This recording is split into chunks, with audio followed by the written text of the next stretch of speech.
Welcome to Pass the Mic, the late night sports talk show with yours truly, Sports Talk with Austin, and my good partner in crime, my co-host Jackson Johnson, and it's Pass the Mic, and it's a new concept we come up with. We thought it's the off season. The off season can kind of be boring if you're a college football fan. I mean, we've got March Madness ties over in some NBA, but pass the mic. It's all about you guys, though. Is it if there's any sports topics you want to talk about, from March Madness to the NBA to hockey to soccer to baseball? I mean, me and Jackson, we're not exactly soccer or connoisseurs, but we'll do it if that's what the viewers want us to talk about. And Yeah. if y'all enjoy this, we could make this our daily off-season thing. Do it once a week. It's all up to you all. That's why it's called Pass the Mic, because it's all about you being interactive. And here in a minute, we're going to put in the chat the StreamYard link if anybody wants to come talk to us. And we're just going to talk about all the daily things going on around us, from, like I said, college basketball to all the good things. And throw some NFL. We might sprinkle some golf in there if that's what you really want. Now, honestly, other than Tiger Woods, I'm clueless, but I digress. But Jackson, how are you? Oh man, I'm And doing great. How are you doing today, good buddy? I'm doing pretty good. Excited to be here and starting on a new journey with you, and it's always fun. And it's gonna be interesting because who knows what we may stumble upon or what we may start talking about. But want to set some ground rules for Pass the Mic. This will not be a if I can say this right, a politics show whatsoever. We will not tolerate that around here. We're gonna No stay debate, in. no Go debates ahead, about Jackson. politics, religion, or the Great Pumpkin. And it's okay if it comes up, but let's try to keep it in the sports world Yeah. because that's what this is here for. Now, if you want a politician show, then maybe Jackson will create one for you, or he'll or recommend a guest for him to get, because Yeah. Jackson is more amped to talk about that than I am. I try to stay away from politics because it's bad, but Jackson, he might. You never know. I'll likely be getting some. Don't know. Not politicians, but probably like politicians on the rise or like content careers on the rise, stuff like that. That's funny, hummus. I love it. And he says, and Hummus Hero, thank you for being here on Pass the Mic. He says, well, some say the Great Pumpkin is a politician figure, but I don't know.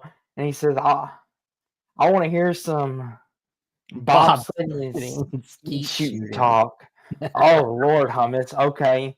Um, Give me a second to brush up on all that.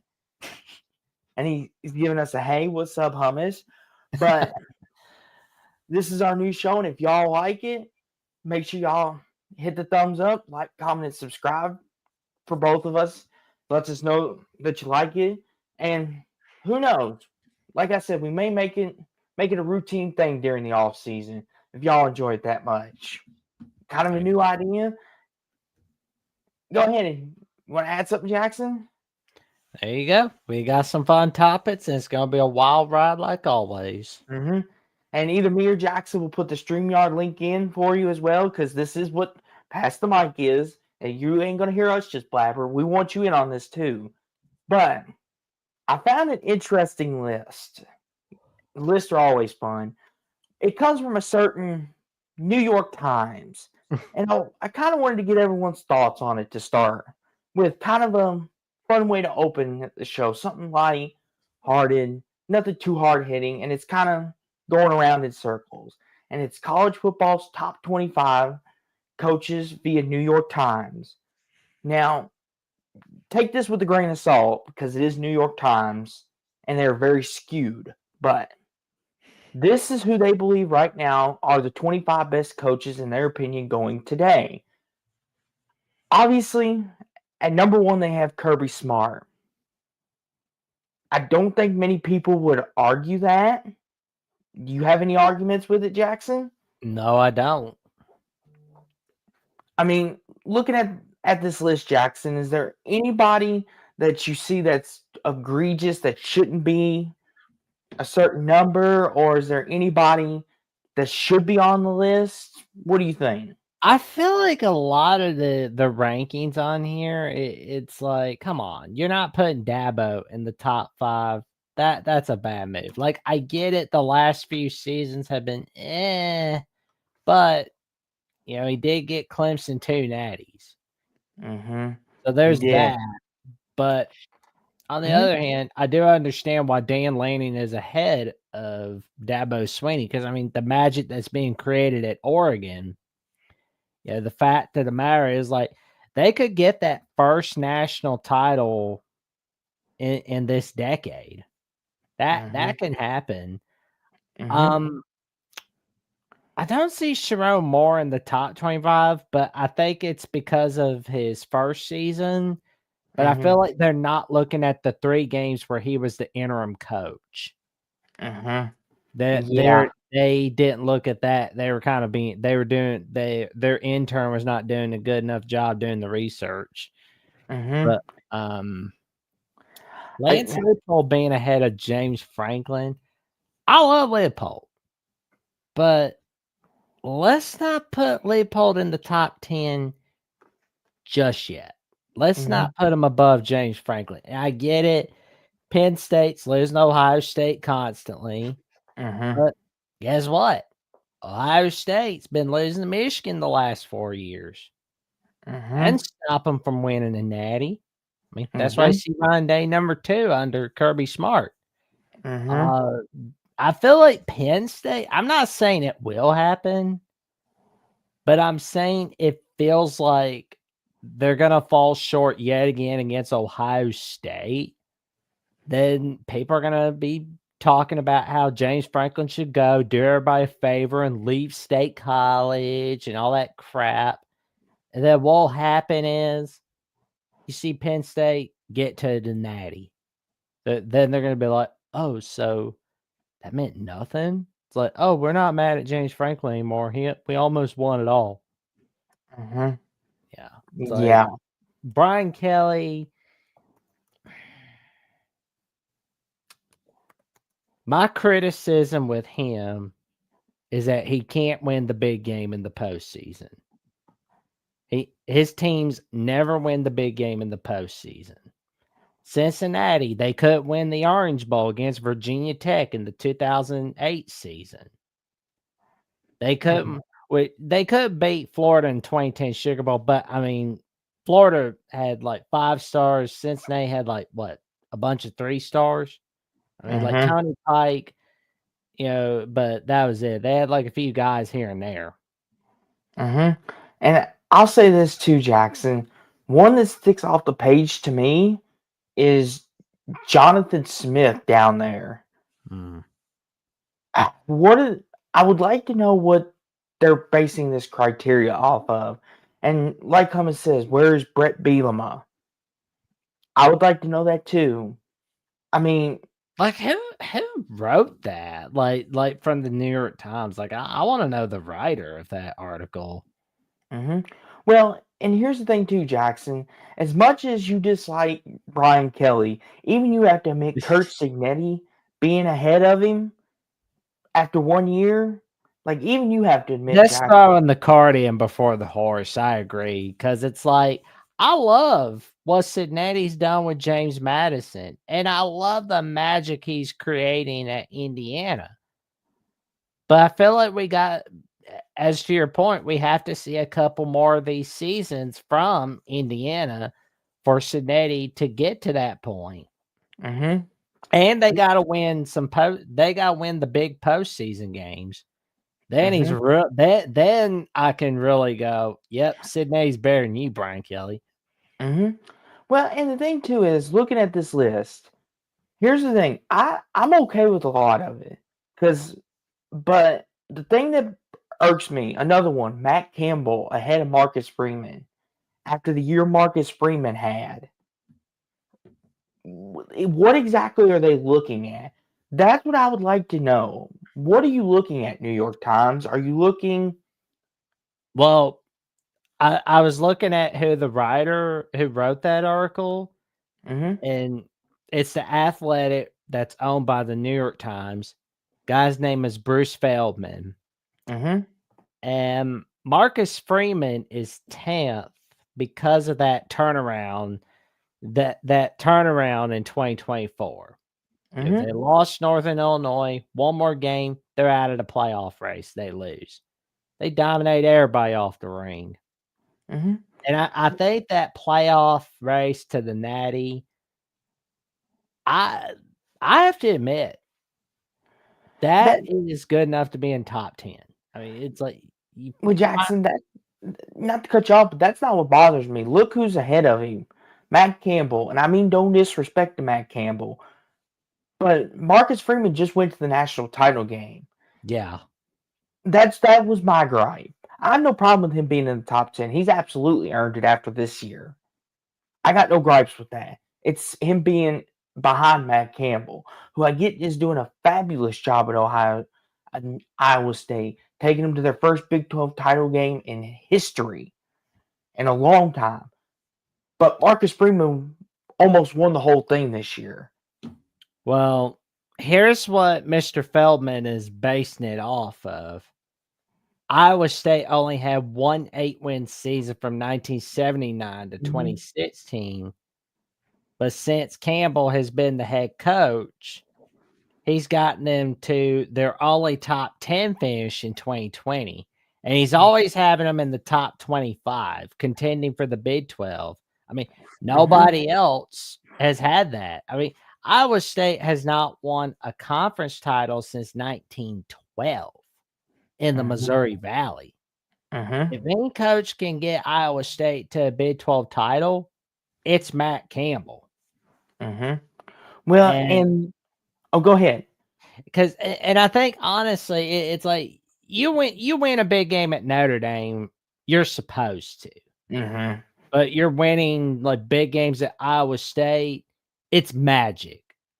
Yes, you're going So to I be think remembered in history. exactly, and you get like the kisses from the cheerleaders for it. Mm-hmm. Now, I will have to say this, Jackson. Kalen DeBoer at number 4. What do you think? Agree, disagree? Give me your honest I'm take. all right. I'm all right with it because I mean, like, I love what he's done with Fresno State. Love what he's done with Washington. And I love what he's going to do at Alabama. I mean, Mm-hmm. 2024, I get it. That was a bad year. That was a bad year. 9-4, not a good year by Bama standards. But Mm-hmm. 2025 is going to be a way better year because he's going to have Ryan Grubb as his offensive coordinator again. It's like Batman and Robin. You know you're going to see a dynamic duo.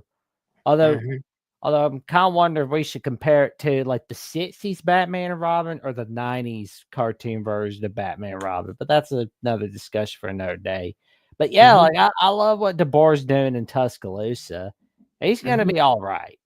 Mm-hmm. Lanning, number 5, again, he's doing a It's- tremendous job at Oregon. Love what I, he's doing with the program. I love Leopold, but 7 is an overreaction. like looking at this list, Jackson. I mean, Kirby, Day, 1 and 2, no arguments. Then I feel like you've got Sard, DeBoer, Lanning, Dabo, Leopold, Franklin. Then it's kind of like like 3 to 10. You could kind of make your own case for where everyone should go. Like I would honestly put DeBoer ahead of Steve Sarkisian, in my opinion. But and you may disagree with me, Jackson, but I think DeBoer, what he did at Washington in his second year, I know this is basing it off this past year, but Steve Sarkisian, I think that there's a great case for that. And Yeah. we have our good friend Sonny Verma here, Yeah. Jackson. Locked on Illini himself, Illini cast. Go check it out. He is a go-to on Illinois athletics. And Yes, Jack. Jackson will always tout your praises. He's like a robotic machine. But go ahead, buddy. Go ahead. But yeah, like I agree with this. Like, what more does Bielma have to? It's like I feel like Feldman has not looked at Bielma's record at Wisconsin. Mm-hmm. And I get that the Arkansas era left a bad taste in several people's mouths, Mm-hmm. but Arkansas firing Brett Bielema is like the equivalent of the Lions firing Jim Caldwell. They threw the baby out with the bathwater too quick, and then they replaced it with Chad Morris, which that was even worse. I mean, you're Mm-hmm. getting smacked off the face of the earth by Western Kentucky, smacked off the face of the earth by Colorado State. You didn't get that with Brett Bielema. And Illinois is now winning ball games with Brett Bielema. Mm-hmm. You want Brett Bielema as your head coach. I know Mm-hmm. I do. I mean, it's like he's going to get me some wins, that's for sure. Mm-hmm. And another thing I have problem with this list, Jackson, is Kyle Whittingham at 14. I get it. He's aging out, but he is still coaching at a top 10 level, in my opinion. And that's just my opinion. You may disagree, and the chat may disagree. But what he has been able to do at Utah cannot be understated. The fact that he was able to get Utah to 8-4 last year without Cam Rising and being binged up, danged up, injured all over the place, and the fact that they were still had a shot to win the Pac-12 in its last year with not even a complete team healthy. I think Kyle Whittingham should be in the top 10 in my opinion. And I agree with you. Brett Bielema, I don't know what more he has to do. I know he had the one-off year. And Jackson, we all remember everyone was ready to throw the baby out with the bathwater, as we like to say, after that one down year. Everyone's like, oh, Bielema can't coach. Bielema's a bad head coach. Illinois needs to fire him. And it's like, guys, chill. He lost an all first round corner who went top 10, may I add you. And he lost a lot of other pieces around that too. A lot of coaches would take a step back. I feel like Jackson that some people get spoiled by what we've seen with Nick Saban because you all have replaced Yes. talent like Way snippety. too spoiled. I feel like some fans have got way too spoiled. And it's like I feel like if some of them read the histories of their teams, they won't be as spoiled. Because let's be honest, Jackson, I like Brett Bielema. I think he's a good head coach. I think you can make a case he's a great head coach because he, believe it or not, Jackson, gets the most out of his teams. Kind of like Kyle Whittingham, like we're saying. And like kind of go down this list, right? Like John Sumrall, okay, he had one really good year at Tulane. Let's see what else he can do. Jonathan Smith, he had a year. Willie Fritz, like those three, I need to see more of. Rhett Lashley, him at 22. What do we think about that, Jack? Well, go ahead. I think he needs to be higher than 22 because I mean, like the magic that SMU made in their last season in the AAC was huge, and the fact they got to the ACC title was pretty good.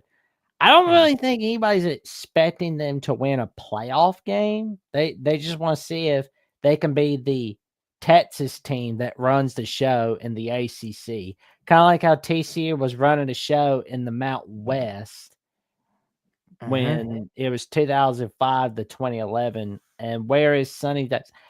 I think honestly, going 5-7 and 8-4 after your first year at TCU getting smacked by Georgia, that's enough to knock you out of the top 25. And like Hummus said here, is this list who has the best resources, who gets the most out of their team and builds the best program? It has identity issues. Yeah, it does, because it's kind of all over the place. You've got Signetti ahead of Brian Kelly.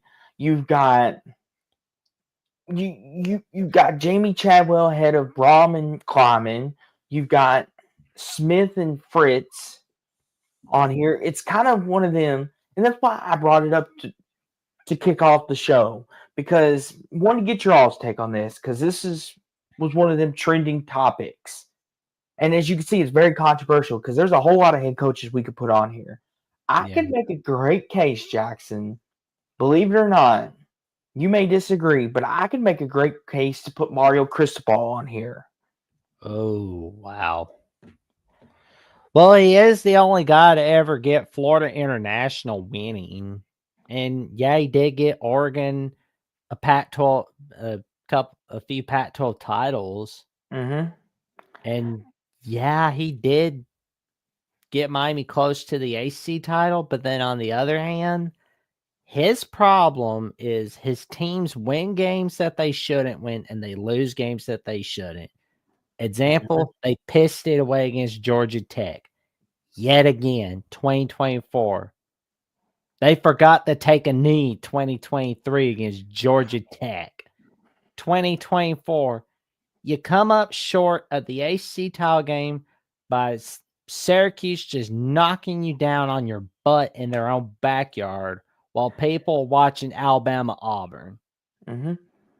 I mean, overall, Jackson, this is a very flawed list.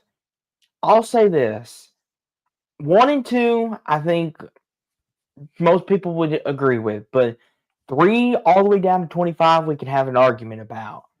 I mean, Kirk Ferentz at 16. Do you think that's a good ranking for him still?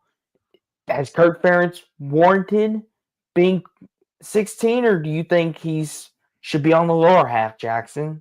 Honestly, I don't think Kurt Ferentz really cares. He's just wanting to get through the next couple years, retire, because Fran McCaffrey got phased out. He's gonna get out before he gets phased out.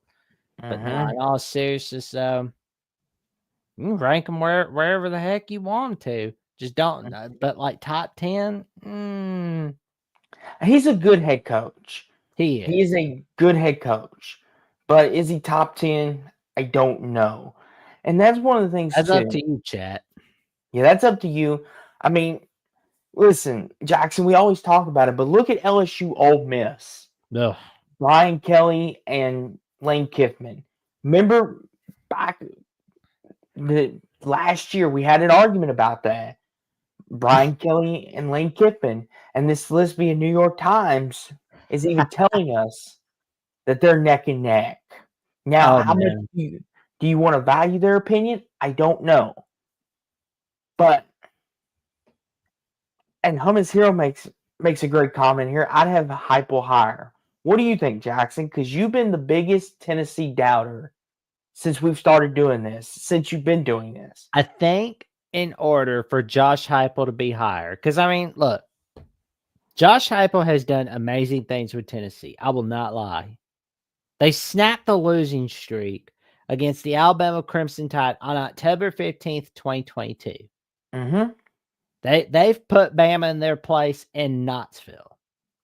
But one thing he has to do is make sure that Tennessee, we'll get to Lincoln Riley in a minute. What Tennessee has to do under Josh Heupel, for Josh Heupel to get to that top 10 echelon, is for the Vols to end the losing streak in Gainesville, Florida against Florida this season, and for Alabama to end the losing streak but in Tuscaloosa. Tennessee has not beaten Alabama in Tuscaloosa since 2003, where that matchup went to 5 overtimes. The last time Tennessee beat Florida in Gainesville was in 2003. That has not been accomplished by the Volunteers ever since. Mm-hmm. Now, Tennessee also has to do is beat Georgia.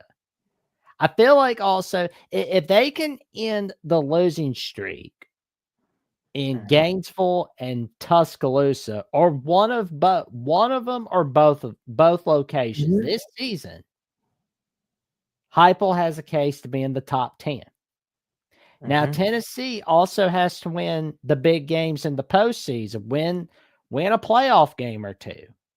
You're good to go. We're not asking for Heupel to win a natty. Hell, I don't think they're asking him to. I don't even think they're asking him to end the SEC title drought, which dates back to '98. But Yeah, still,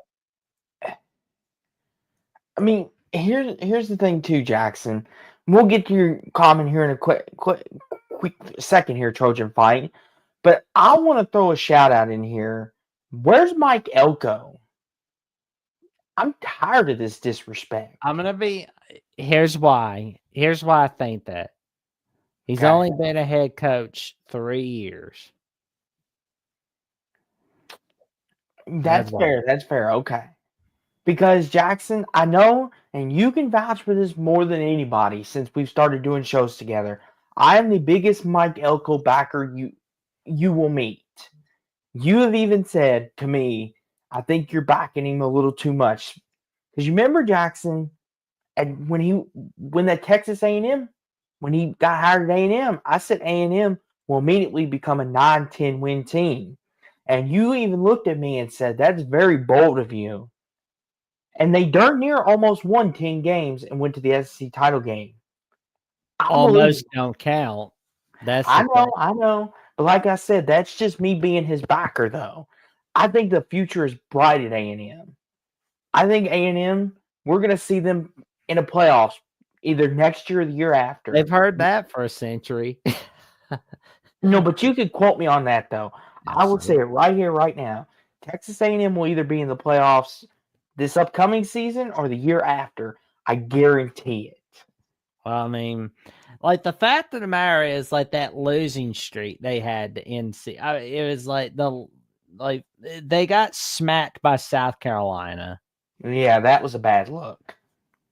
Looking ahead to Texas at Jordan Hare, like Auburn's upsetting you. Like my dad, my IT guy is like, I'm not watching this. I'm watching this romance show with your mama. And I said, well, Dad, you're missing Auburn, Texas A&M. You need to tune into it. I mean, it's in double overtime, and Auburn's gonna win. Mm-hmm. And he's like, no, still don't regret. It's like, Mm-hmm. dude. But the Trojans fight point though, Jackson, since he did ask us a question, so Riley isn't a top 25 coach. Interesting. I'm not saying he's a top coach, but not top 25. I don't know about that. Okay, Jackson. I would say he's Sound higher. off. I would put him higher than Fritz and Chadwell and Lashley and Smith. But I think I know why he's not in the top 25. It's what's going on at USC. Mm-hmm. I think that's why, like the last few years, like 2022, they came up short of the Pac-12 title against Utah, Mm-hmm.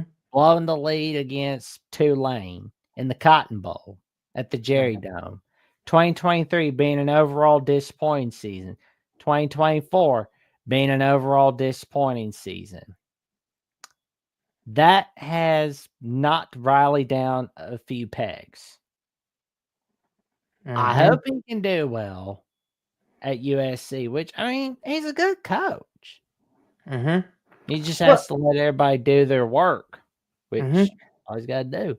And I mean, he did a fantastic job at Oklahoma. And I mean, like, for those who really want to do a deep dive at his career, I mean, he was a great right-hand man for Ruffin McNeil at East Carolina. Forget about Bob Stoops. He was fantastic at East Carolina. And then he was doing fantastic work helping Bob Stoops reinvent himself in 2015, 2016. And then, like, Bob Stoops retires out of the freaking blue June 2017. He's like, you know what? I'm passing torch to you. Take the baton, Lincoln. And then Coach Riley gets him close, but no scar in the Rose Bowl. But all the same, they ran the Big 12 like it was their playground. Mm-hmm. And I gotta say this, Jackson, to kind of put our closing thoughts on this, because there is other topics out there, and I've got a couple that I'd like to discuss. Is there any other coaches you can think of that would have made this list better, or any critiques, or I think I've said my piece. You know, there's a few other I feel like Boise State's head coach should at least be in the conversation, but I think it's because of the fact that it's his first season. Mm-hmm. Yeah, like Spencer Danielson. I I hate that he's not in the top 25, but I completely understand why. He has not had a lot of experience. That is his con, but his pro is the last few games they coached in 2023, where he became the interim coach, led him to a Mount West title. Mm-hmm. And 2024, Boise State's bringing that magic with Ashton Genty. Mm-hmm. And Stevie G says Mike Gundy should be on the list. I can agree to that. I mean, like, honestly, I can understand why it's like that 2024 season left a bad taste in everybody's mouth. Mm-hmm. Yeah. And Hummus says this list is largely what have you done for me lately? Yeah, and that's what sucks about the world that we live in today. Is don't get me wrong, I think a lot of these coaches are very good. I would say you could make a case for I think 1 through 20, and then after that, like listen, this may be me being a little biased, but I think Jeff Brom, I think you could maybe sneak him into the top 15 because and Jackson will even tell you this from firsthand. I didn't believe in him when we hired him. Mhm. Jackson will be the first one to tell you.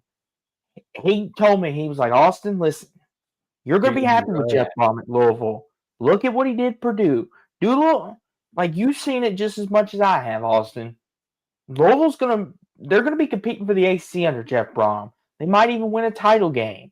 Yeah. And Jackson, I've told you multiple times and I've given you credit and I have no problem. You were right, good buddy. Louisville's in a better place now than we once were before.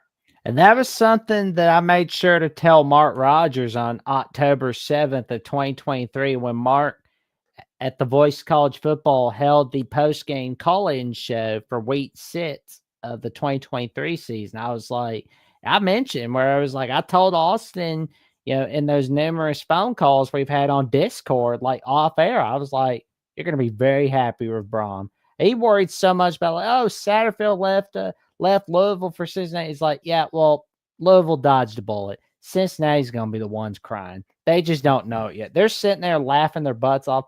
Louisville's going to have the last laugh, especially when they snatch Jeff Brom from Purdue. They're going to be happy. You're going to be happy. Cincinnati's going to be crying. That I can guarantee. And Mm-hmm. so far, I'm looking like I'm right on my assessment. Hey, And, I'm cool with it. As you can see, I got there the you go. apparel on now.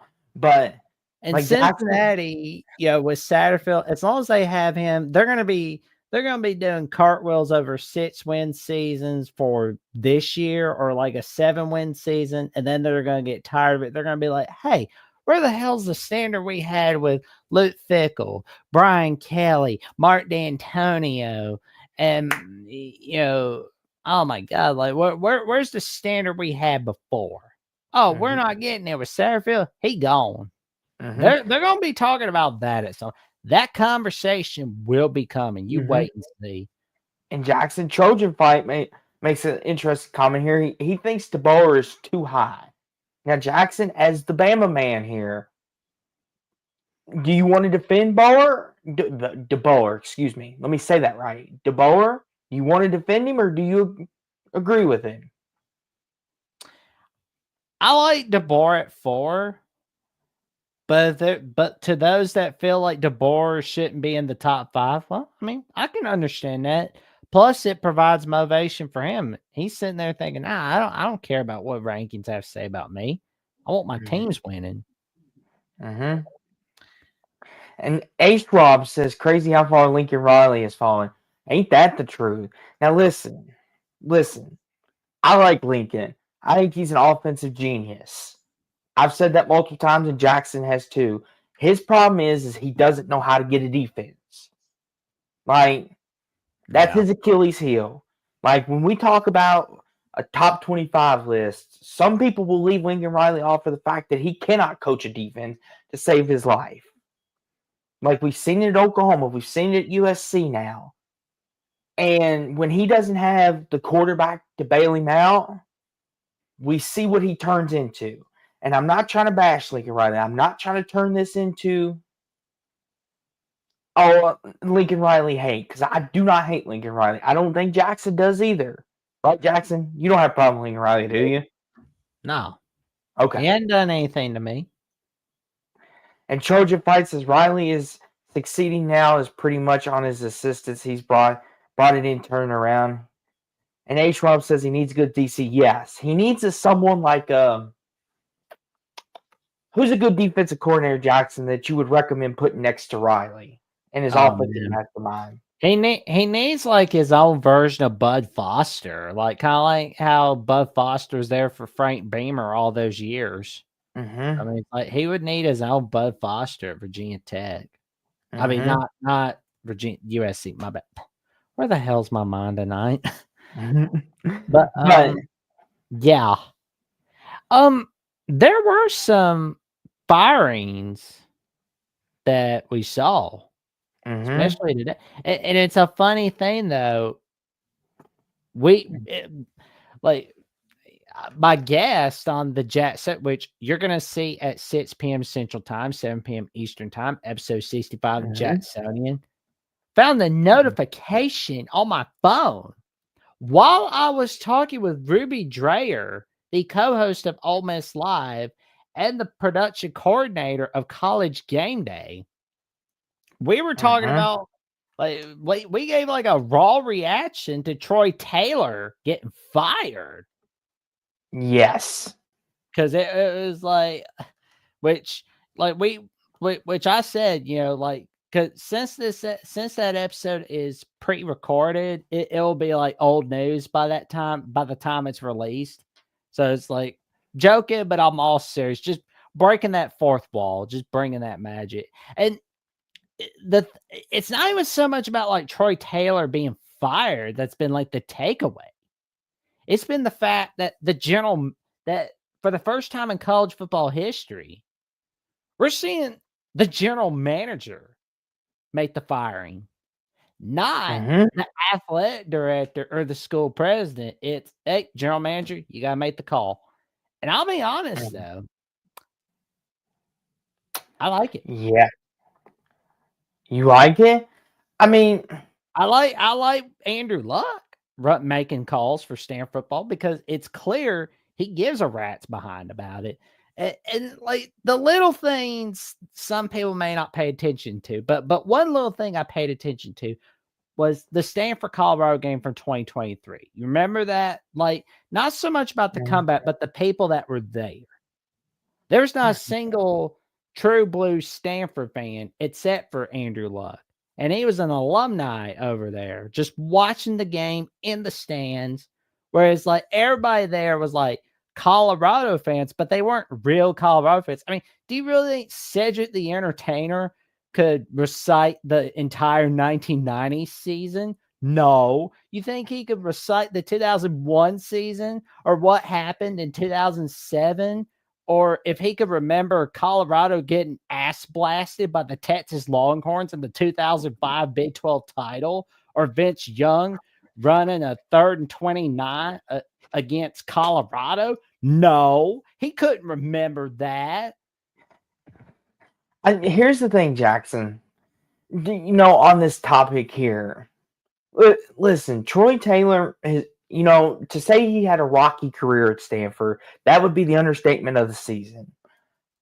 Wow. But I really thought after they beat my Louisville Cardinals, I thought that was what saved his season. Because I thought originally they were going to fire him. But then once they beat Louisville, I was like, okay, maybe that bought him another year. Wow. Why is it, Jackson, do you think they made the decision? Do you think? Here's why. I'm glad you asked. Okay, go for it. There are these reports where there's alleged bullying of staff members, female staff members. Like 2 of them said that he was bullying them. So it's like, yeah, he's done for. So it's like, yeah, you can't be doing that. So Mm-hmm. it's like, oh, you're guilty, man. Like, you're out, Buster. It's like, you can't be making a fool of the school. And Mm-hmm. that is a good point that Trojan Fight and Hummus Hero are making. Who would raid Stanford for players? Good point. Because like there's the 30-day period. While you're waiting for a new coach, you can get the heck out. Who knows? Maybe Mm-hmm. Bama could get a hidden gem at Stanford. Mm-hmm. So it's like we Mm-hmm. got a lot of players to watch for. It's like, Mm-hmm. Well, and I'll say this too, Jackson.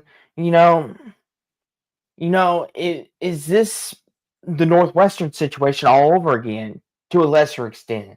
Not that bullying or sexual harassment is anything to mess with. Both are bad and should be taken very seriously.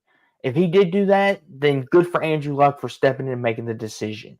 well, Like we don't condone that, no. but like, is this the Northwestern situation all over again? Well, I'll be honest. They're not getting Pat Fitzgerald. Like, I do see Pat Fitzgerald coming back as a head coach. I know it's not going to be Stanford because, like, they can't be having backlash. So that's not going to happen there. Mm-hmm. So we're looking at, like, the coaching candidates. I'm looking at a link from Sports Illustrated from Dan Lyons. And he says that Pat Hamilton, the Maryland offensive coordinator / quarterbacks coach, is a candidate as the head coach for Stanford. Now, a lot of people may balk at it, and I can understand it. But here's the thing. He did coach Andrew Luck when he was at Stanford and when he was at the Colts. So Mm-hmm. that's why. Connections, baby. Connections help every time. Mm-hmm. Greg Roman, late coach under Harbaugh. Eh. And he's still coaching under him at the Chargers. I mean, Stanford's a hard job too, Jackson. You got to think about that too, because you they're the academic school, so to speak. So when you get recruits, they have to meet a certain requirement. It's not like a Louisville, Alabama, where they have to be, yeah. And Trojan Fight brought it up right, take the lips right in my chicken lips. He said, from an academic standpoint, not every kid can get in there. That's why it's Stanford. Oh, I thought your face froze. Anywho, anywho, but like when you go to recruit kids, they got to have a certain amount of academic points. You can't just be, here's $5 million, come play for Stanford. That's the thing too. So it'll be interesting to see who they get. And B Bean says, what the F? Why does Austin look different? I don't know if it's a good or bad thing, but this is I my think it's a good thing. it's my new computer here. Upgraded, got me a mic, hopefully make me sound a little better. But yeah. Well, and I'm looking at this article from Athlon Sports from Steven Lasson, who I think should have a show of his own personally, because I mean, I love reading his articles. He says that Jeff Monken is a Mm-hmm. candidate. Ken Namatololo from San Jose State is. See, there you go. Ken Namatololo from San Jose State did a Mm-hmm. tremendous job at Navy. Was a tremendous assistant under Paul Johnson. I mean, part of that staff when Navy ended that long losing streak against Notre Dame in 07. I mean, Mm-hmm. making that magic at Navy after Johnson left. And then, like, 2002, dismissed. But he's winning with San Jose State now. And I'll be honest, though, Stanford should get him. In my opinion, Stanford should be hiring Ken Namatololo because, like, Namatololo has shown that, hell, I don't need the triple option. I'm fine without it. I'll multiply without it. Mm-hmm. Stanford needs to go ahead and get him. Andrew Luck needs to just pick up the phone and get him. Don't just hire someone because, oh, that's your buddy or your BFF. Hire the best coach available. And I think Namatololo is one of the best available for the University of Stanford. I mean, like, I saw where both of them are having, like, Dave Clawson as a candidate. Well, I mean, he was winning at Wake Forest. So, I mean, that's true. And, you know, he did good at Bowling Green. Oh, yeah, I can see Clawson as a candidate. But Jason Garrett, no, he just needs to stay calling games on NBC. Oh, boy. Go call games on NBC. Matter of fact, don't even call Notre Dame on NBC. Go call games somewhere else. Well, Jackson, as much fun as this is, why don't we shift gears a little bit, talk a little NFL, because there's a certain NFL draft coming up next month, and a certain somebody on this panel to my left over here, or to my right, has the number 1 overall pick, and I want to get his thoughts on what they should do with it. And Jackson, and I'm going to bring this up. This is the latest mock draft, and I did one last night, but I want to get your take on it, Jackson, what you think, and kind of just run it down with you. So, here's the latest mock draft, and obviously, for anyone new, Jackson is a Tennessee Titans fan. God bless him. Just as almost as bad as me being a Cowboys fan. But Jackson, in this latest mock draft, they have you taking Cam Ward. Do you agree, disagree? Give us your thoughts, good buddy. I don't want somebody that walked out on his team during halftime. That was my point. And I got ridiculed. And plus, I want to trade my draft picks. Like, I want to trade the number 1 pick to somebody that will be the biggest sucker in the draft. There's always somebody dumb enough to mortgage their future. There always is. But that's just me. That's what I would do. Some Titans fans would not do that, but if I'm the Titans, I would. I mean, like, the Titans are not going to have a good 2025. I'm not thinking about 2025. Hell, I'm not even thinking about 2026. I'm thinking about building towards 2027, 2028, 2029. That's what I'm thinking towards. The future starts now, as Bruce Arians says. And posted in the comments is the call-in link. If anybody would like to call in, because this is a caller-friendly show, give us your take on this or any other sports topics that come to mind. And A. Schwab says the Titans don't have the money to build a juggernaut. That's why there's a 4-year window. That's why there's a 5-year window. That's why I'm thinking 4 years, not this year. And Stevie G says get Travis Hunter. That's the only right answer. It's true. And he says Jackson quitting is in now. This generation does not care. My problem is not Ward quitting the game or not playing. It's the fact that he didn't give anybody a heads up. Like, I don't expect guys like us getting heads up. I expect him to give his coaching staff a heads up, his teammates a heads up. Like, hey, you know, I'm not going to play in the Pop-Tarts Bowl, or hey, you know, I'm going to step out. I'm going to head out now.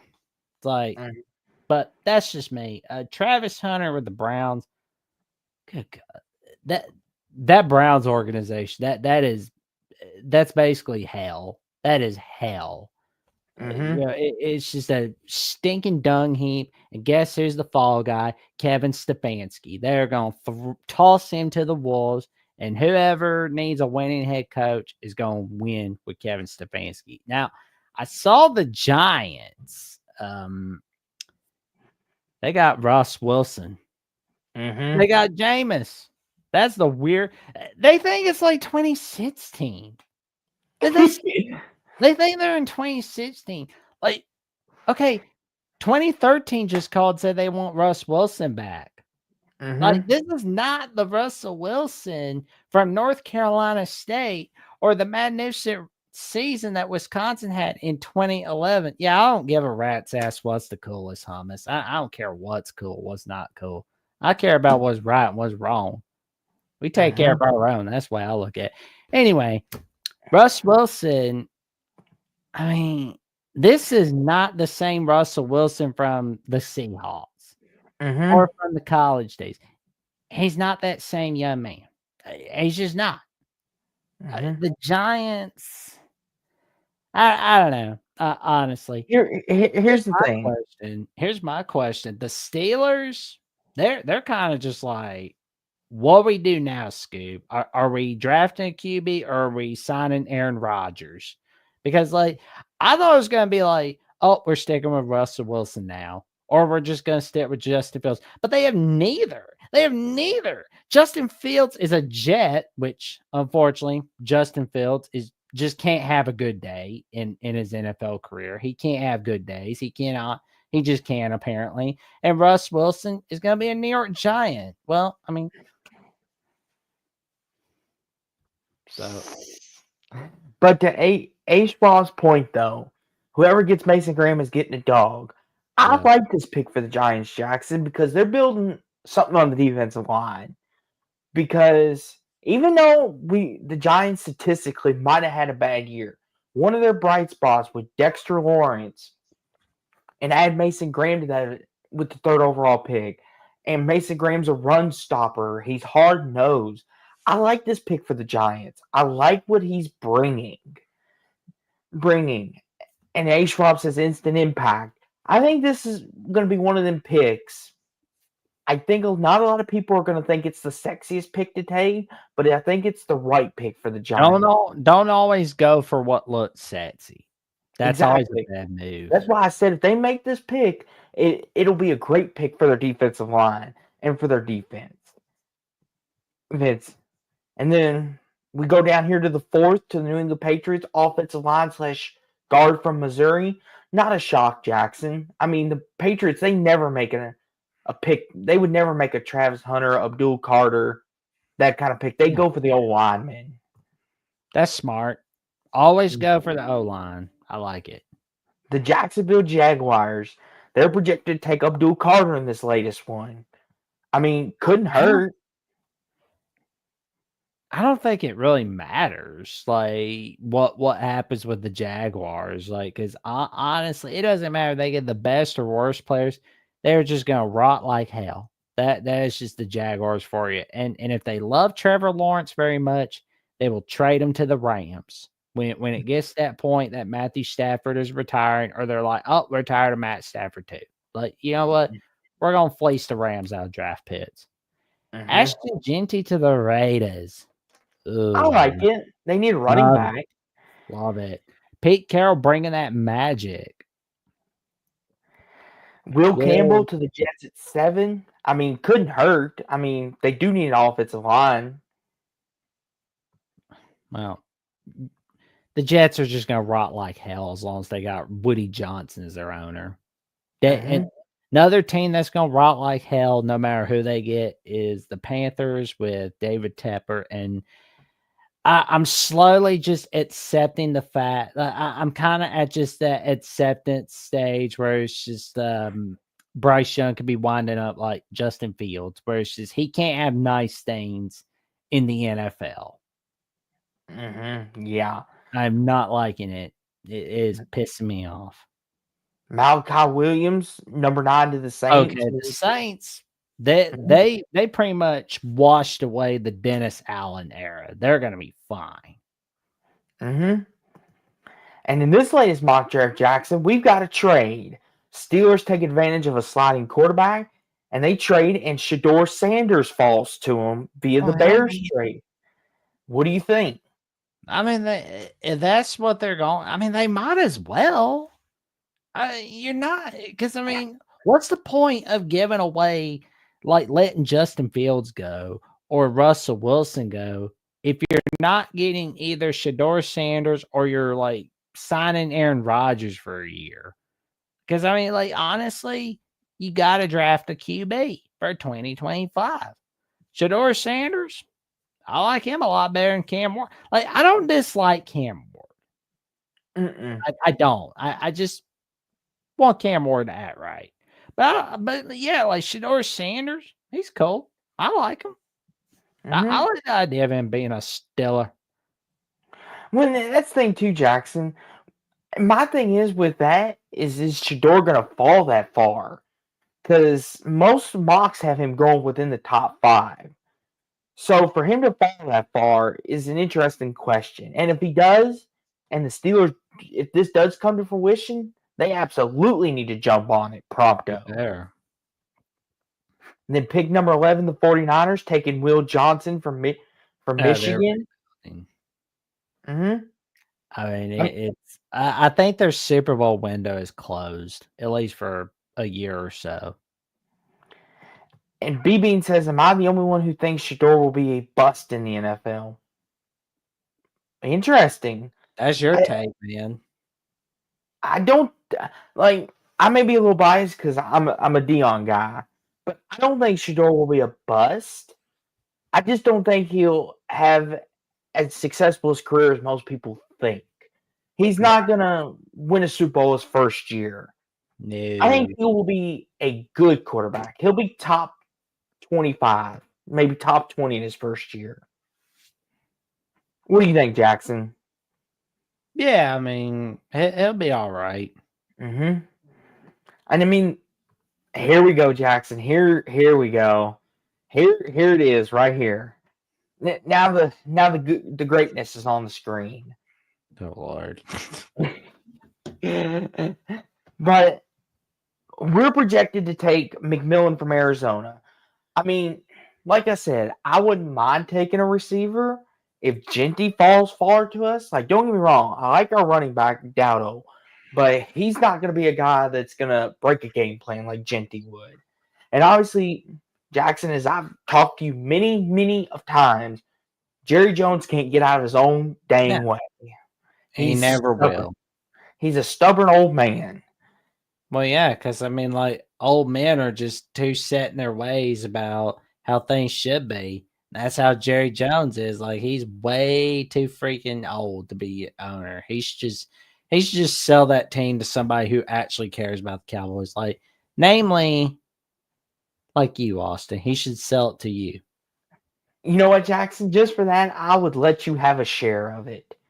But as we go down through here real quick, before we get to our first caller, Dolphins taking Josh Simmons from Ohio State. I know Hummus will like that one. Tyler Warren to the Colts, Jackson. Any thoughts on that?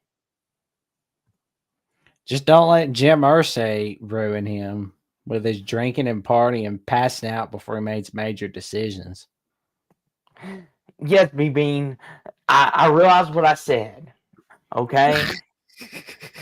I realized what I said, okay? I got it. You can clip that. Before we get to our next pick, here are a few honorable mentions. Did I do chat? How did I do with the pretty lady impression from Watch Mojo? Oh my gosh. Kenneth Grant from Michigan to the Falcons. I mean, the Falcons, after letting Grady Jarrett go, I mean, Matthew Golden to the Cardinals. That's the first time I've seen him go this high. He's a speed demon. I mean, Kyler Murray will have him another weapon with Marvin Harrison.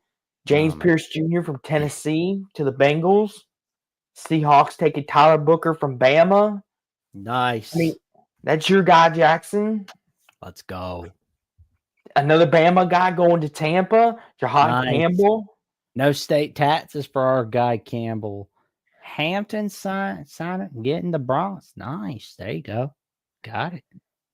Shamir Stewart to the Bears. I mean, oh yeah, there you go. Bears getting some in return with the Steelers mortgaging their future. So it's like, here's the thing: if I'm the Bears, Jackson, take an O lineman, get Caleb Williams an O line for Christ's sakes, and get them some star receivers. Colston Loveland, tight end Michigan to the Chargers. That doesn't shock me if Harbaugh pulls that out.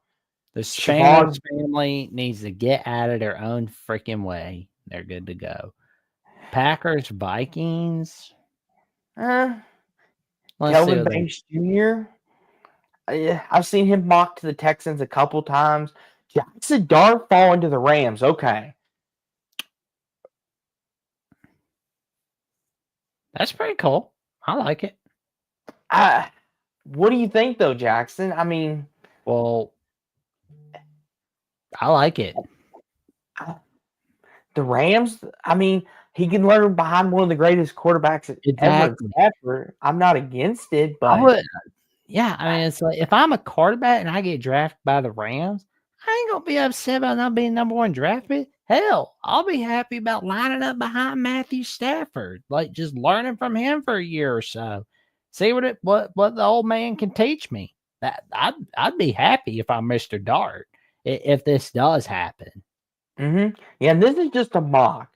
I mean, I've heard some people, Jackson, say Dart could go top 15 like Bo Nix. Someone will take a flyer on him.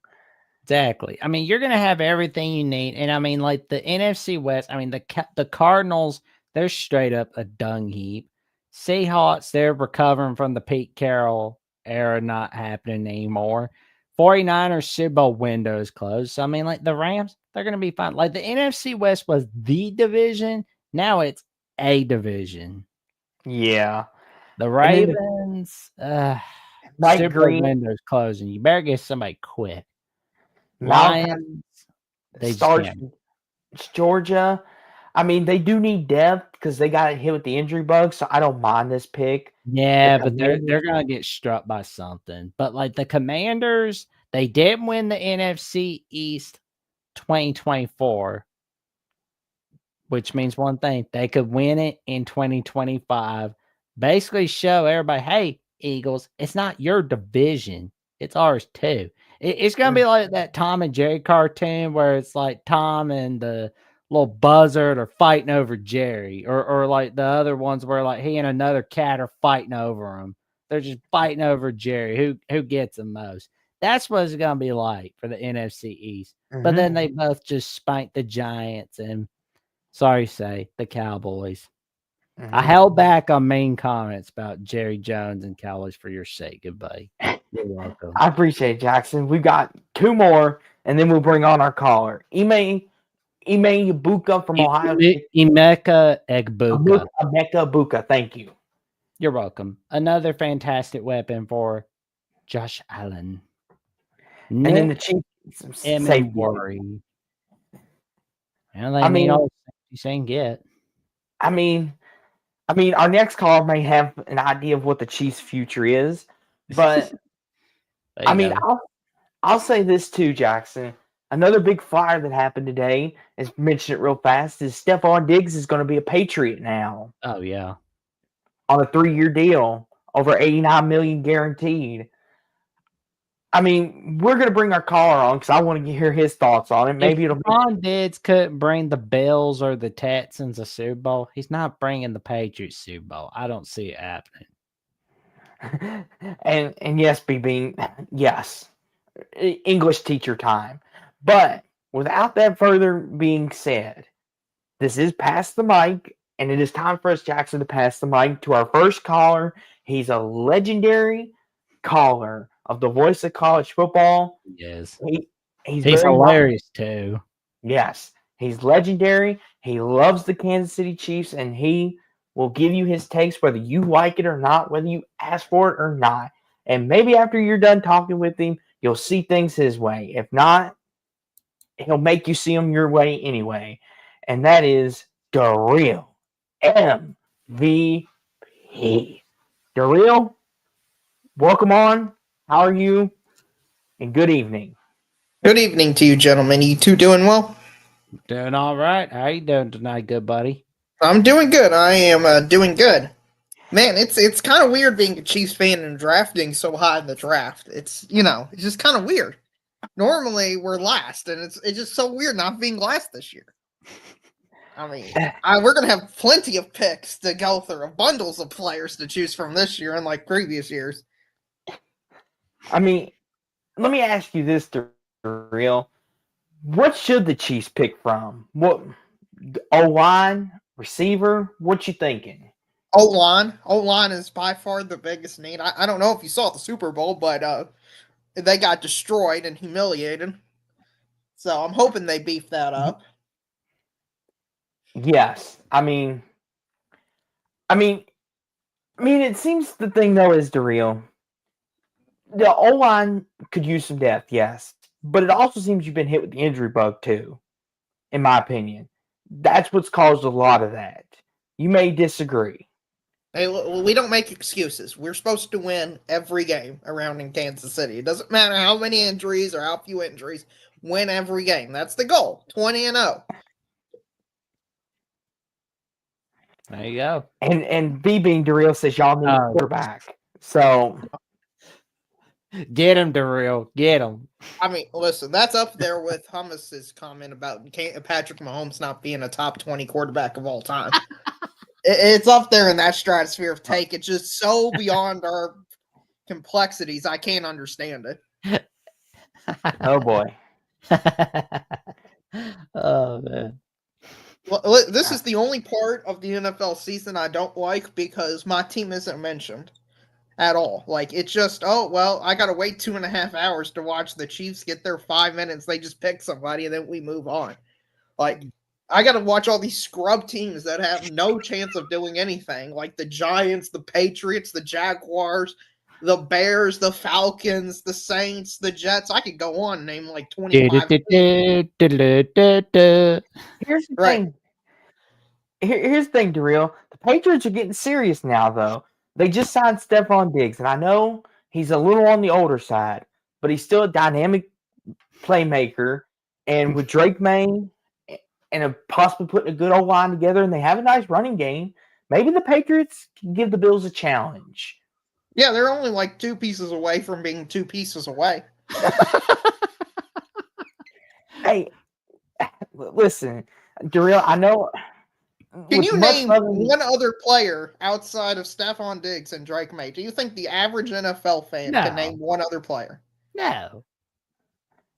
Probably not. They would be like, who is that? They probably think that Matt Jones is still there. Who's one defender for the Patriots? Nope. No, I don't think anybody can name anybody at the Patriots. Off the top of my head, they got nobody. Christian Gonzalez that they drafted a couple years ago. He's good.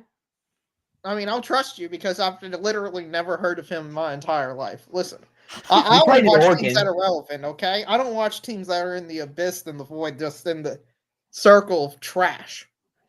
And that's where the Patriots are. As Stephon Diggs, all he did was collect a bag and said, I'm not chasing a ring. I'm chasing a bag. And, more power to him.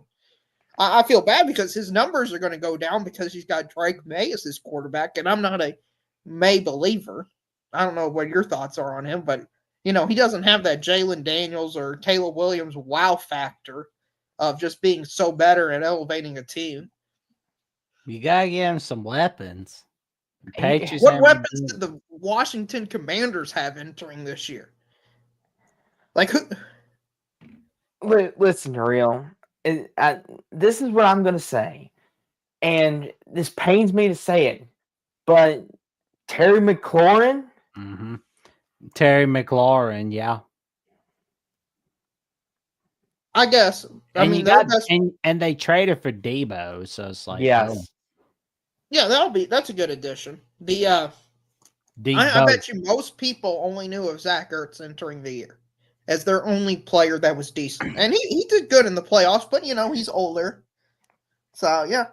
Austin, this is a sports talk show, so we're allowed to talk about other sports, correct? Yes, go for it, Daryl. Go for it. I was gonna ask you, Austin, how does it feel for once again, history rhymes. Louisville 2019, I think it was 2018. It's been so long, I honestly don't remember. First game of the NCAA tournament against Minnesota. Supposed to win, get bounced out.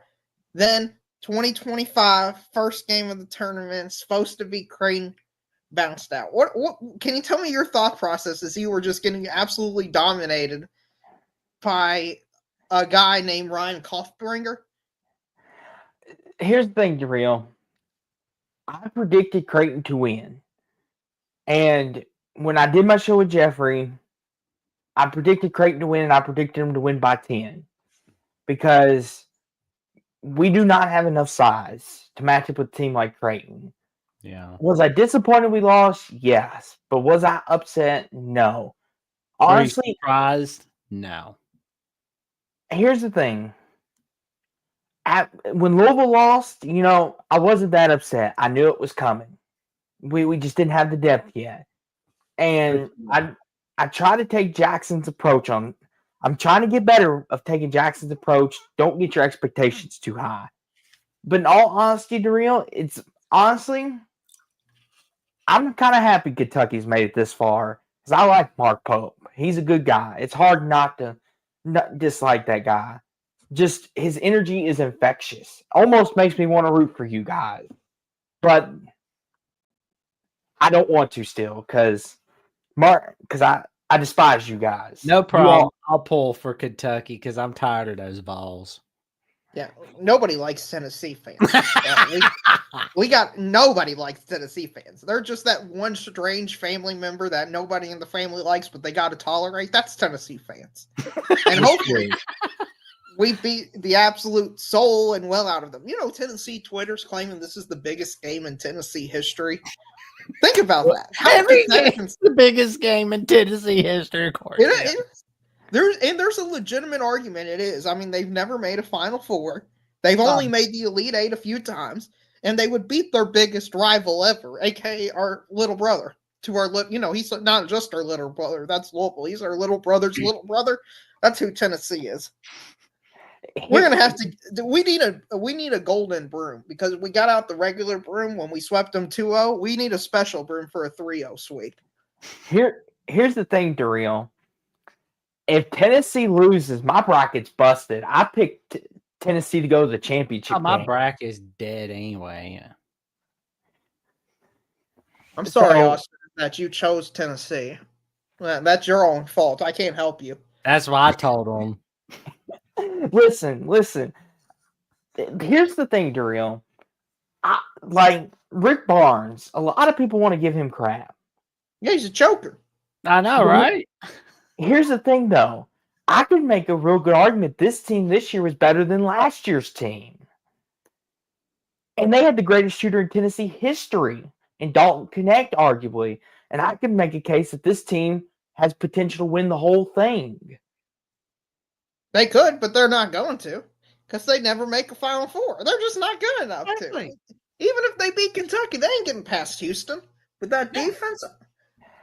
Here's the thing. And if Purdue upsets Houston, I hope Purdue beats Tennessee again and Tennessee gets their feelings hurt. Could you imagine if it's Alabama, Tennessee in a Final Four game? That'd be something. Alabama beat their ass. I doubt it's going to happen because Duke exists and Duke is just on a whole different level this year. I mean, they haven't had real competition since that Clemson game, all the way back in January. He could run through the tournament. I think it was February, and that was Dick Vitale's first game back commentating on ESPN. Shout out. My point is, it's been a while since Duke has even been challenged, and I don't see them being challenged for at least until the Elite Eight, maybe the Final Four. Well, why do you think I'm pulling for Arizona on Thursday night? Yeah, Arizona, they were lucky to even win their game against Oregon. I kind of wrote them off when I saw it was 19-4. I thought, man, Arizona just completely fraudulent team. But then Oregon, just how's Exploring with Ben doing, by the way? Is he doing okay? He's doing all right. He says he never watches March Madness games all that much because he feels like it brings bad luck to Oregon. But I tell him there's no such thing as bringing good or bad luck to your team. It's like you're not going to bring bad luck on a team that you don't like or a team that you like if you're watching them. Or it's like you can't get overly reliant on luck. That's just dumb. It's like, come on. But like BYU Alabama being the first game out of the Sweet 16 lineup. That's going to be high scoring. Oh man, like I'll be watching that game before we line up the call-in show for Alabama channel Thursday night. I'll be like, There we go. We're watching a little bit of that. It was funny Yeah, huh? I was going to say first to 90 wins, first to 100. I mean, Yeah, both those teams can shoot. Yeah, but they don't have defense. Like whoever has enough defense will win that game. Here's my thing. I don't say this lightly, but Jackson, you playing Robert Morris close. I had confidence Bama could win the whole thing. I had confidence before entering the tournament Bama could win the whole thing, even with a crappy defense. But the fact that Robert Morris almost snuck up and beat you all, I've lost all faith. And I know that's harsh.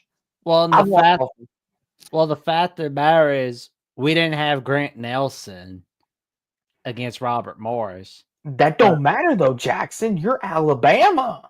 I know, but still though, we had him back against St. Mary's, and it was the first time since the 2022 West Coast Conference title game that St. Mary's had given up 80 points or more. Huge, right? That's awesome. I mean, and that's the thing too. Like in drill, obviously you could chime in having to play Alabama, but Jackson, you're at a point now in your program where no matter what your injuries are, you should have enough depth where you should be able to overcome. And I get it. Grant Nelson is a big loss, but you're Alabama. You've got Sears. You've got Youngblood. You're loaded on a roster. Grant Nelson should not be the reason why you win or lose a game. And Robert Morris, Jackson, that's what I'm getting at.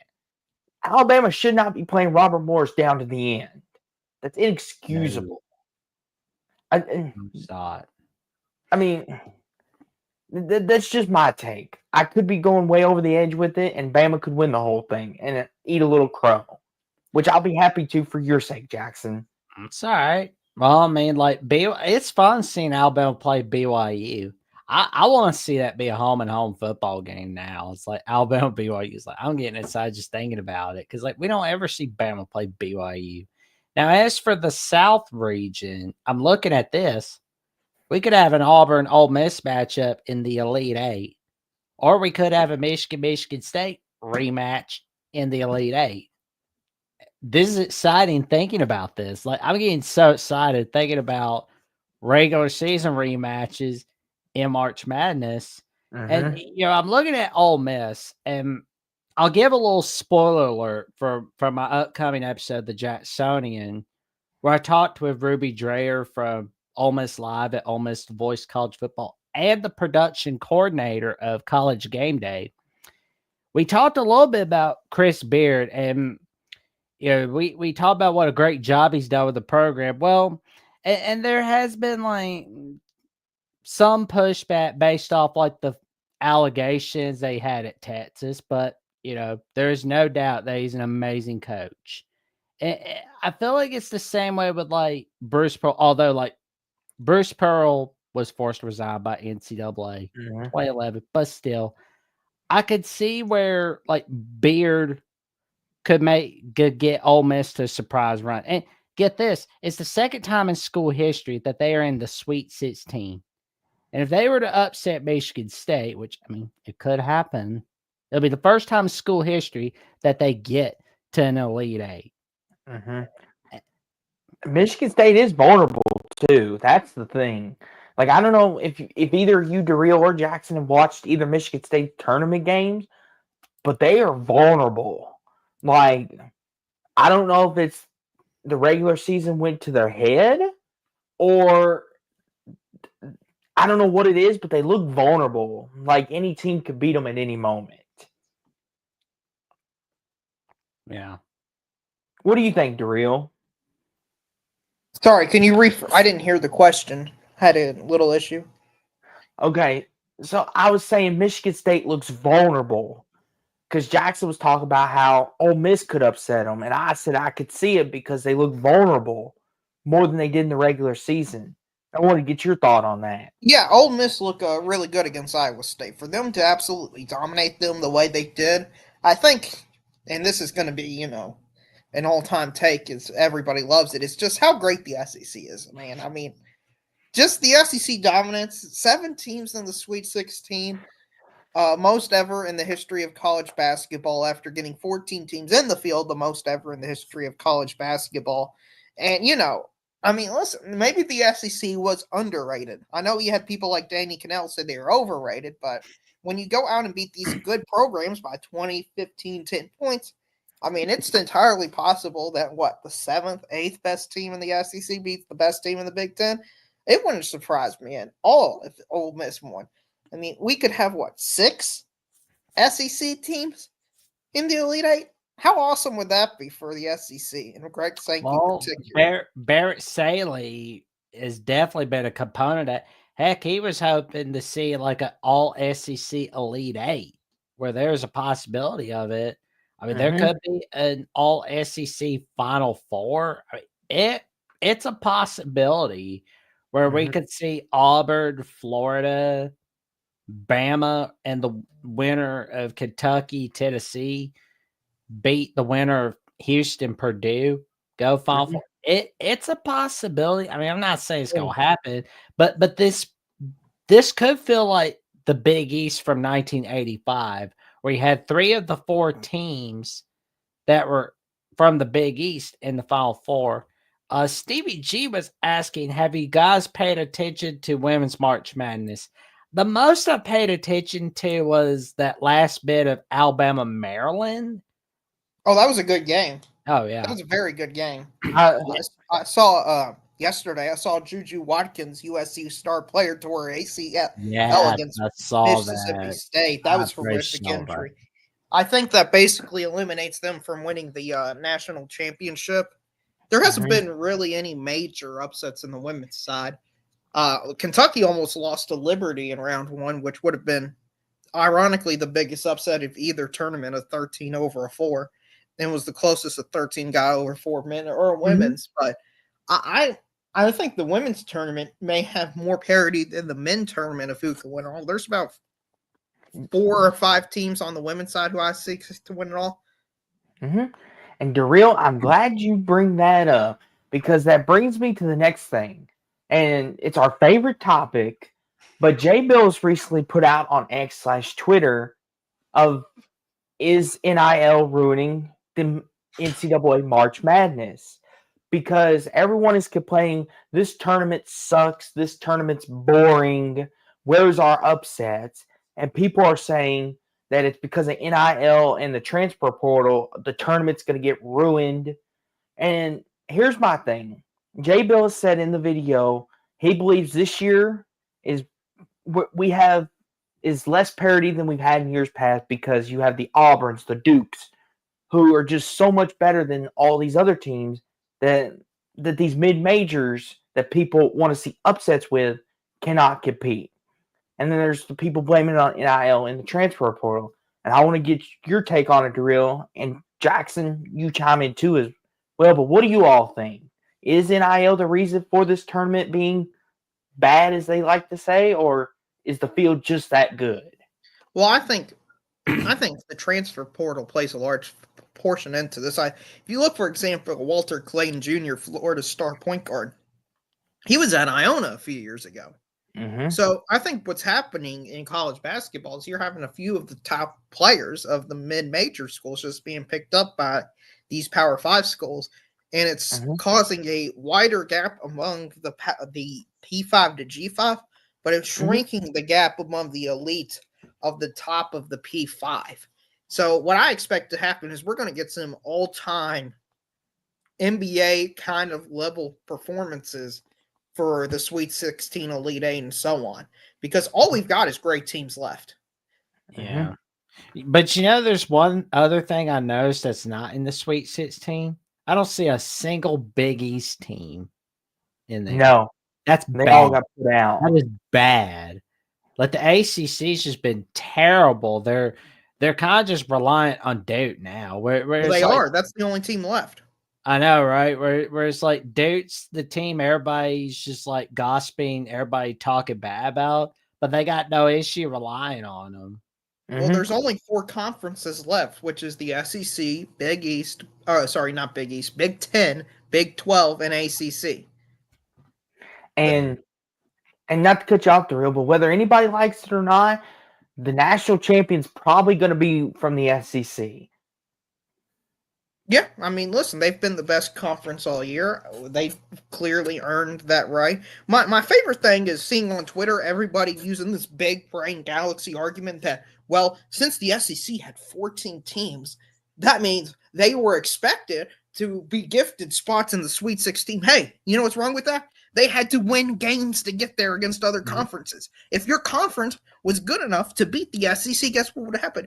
These teams would have got completely blown out. And some of them, like Georgia, for example, did get completely blown out because they weren't as good as what people thought. But the good ones, like Tennessee, Alabama, Kentucky, and all them, have just been completely dominant against their team competition and have even beaten better competition like Ole Miss has done.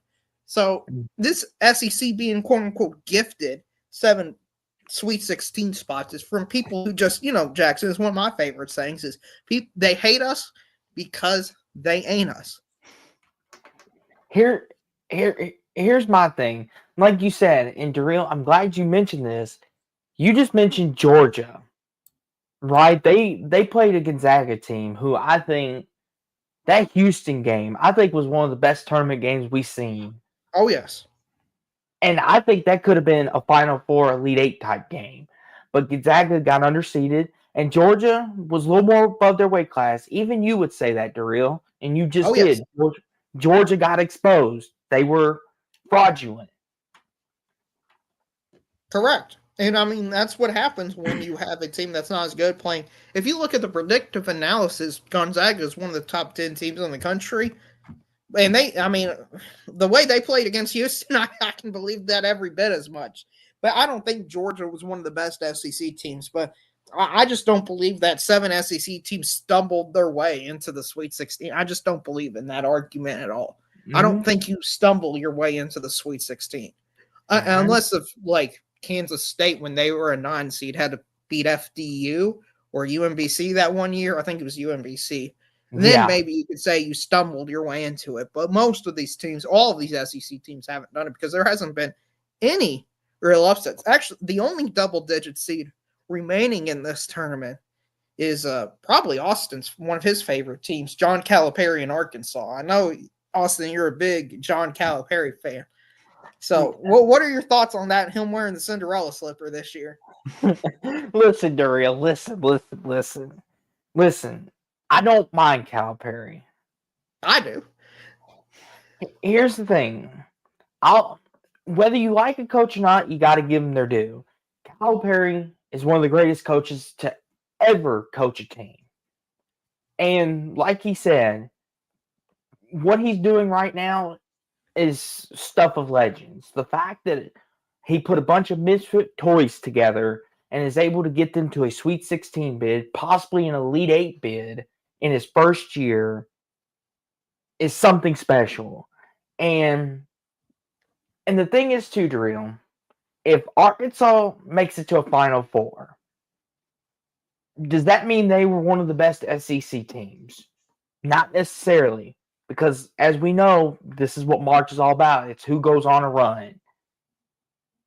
But for me, I'll say this. I'm happy for Cal because he's finally putting some of the Kentucky fans that said he was the problem to bed. And wouldn't it be something, Darrell? Wouldn't it be something if we get an Arkansas-Kentucky national championship game? Wouldn't that be poetic? That would be poetic for you, but it'd be terrifying for me because that'd be a must-win game. Like, that would be the ultimate must-win game.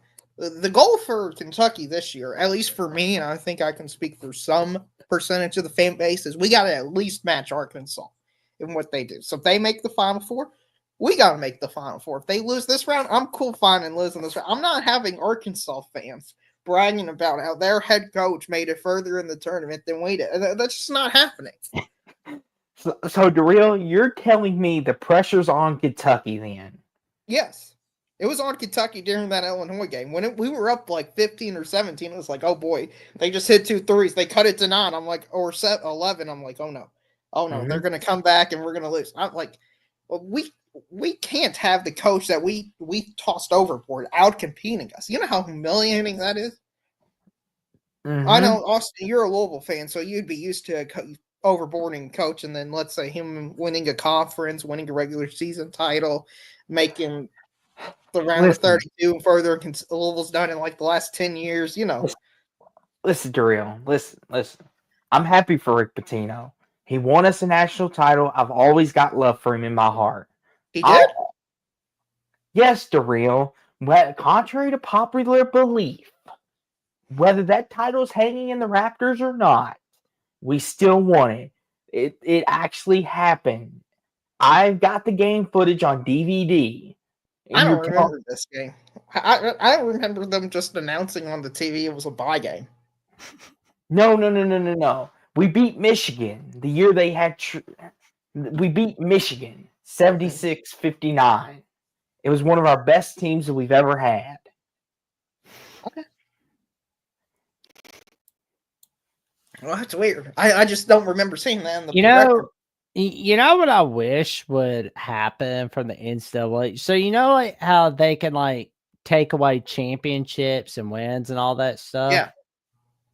There should be like a rule where it's like if you've been good for like 10 years or more, you should get your wins or your titles back. Well, that wouldn't apply to Louisville because they were not good without Rick Pitino. Well, I'm saying they've been acting good off the field. Oh, okay. You mean like that's what I'm saying. If you've been on your best behavior, you've not had any recruiting violations, you've not gotten in trouble with the NCAA for no, they Louisville, I think, self-imposed a penalty by hiring Kenny Payne as their head coach. So I actually they went above and beyond your recommendations there, Jackson. But I was going to ask you, you know, we've got another big brain idea that's being surfaced on there, particularly by Seth Davis, of we've got to expand the tournament to 76 teams because the tournament's not good enough. We need more teams to be in this tournament. We need South Carolina or, you know, I don't know who else, Arkansas Pine Bluff or Cal State Poly Southern. Are there going to be like more group? If there's going to be like group of 5 teams that were left out of the dance, then okay. But they're just putting in more. No. What are you talking about? Group of 5? They don't matter, Jackson. We're going to have all of these teams are going to be Power 5 teams. No, not Power 5. Power 4 teams. Okay, so like Iowa could make, or Ohio State would make it. Indiana would make it. You know, those Oklahoma would be definitely safe in the field, even more safe than they were. Who else was it on the bubble? Boise. Some random Big 12 team. Oh, West Virginia would be in there. Maybe Oklahoma State. Ohio State. Oh, you could lose to god-awful Colorado. You're in, kid. See, we need 15 and 18 teams in the tournament. I know that's what everyone's clamoring for. We want teams that are under 500 to make the tournament. Isn't that right, gentlemen? If you're expanding, you better give us good games. That's what I say. This is like the college football playoffs all over again. The same nightmare's happening again. And listen, Daryl, I was all for him, but I'm with you now. I'm like, no more. Let's not go to 24. Let's not do that. Oh, we're going to 32, Austin. That's what I think is going to happen. We're going to go 32. You're not thinking big enough. Like that expansion stuff. That's what Mike Leach warned against. He's like, oh, well, you know, eventually we're going to be going to a 64 team in college football. It's like, no, don't do that. Please don't do that. Listen, you all aren't hyped if we go to 16 teams that are 4 auto spots. You're not excited to see 5-loss Big Ten and SEC teams making the field. No, you don't want to see. You didn't earn it. You're telling me Ole Miss didn't earn it? Excuse me, sir. They lost to Kentucky, who was 3-0. That definitely earned it on the field. Listen, Daryl, if that's what you're backing this up with, then your argument is invalid to start with.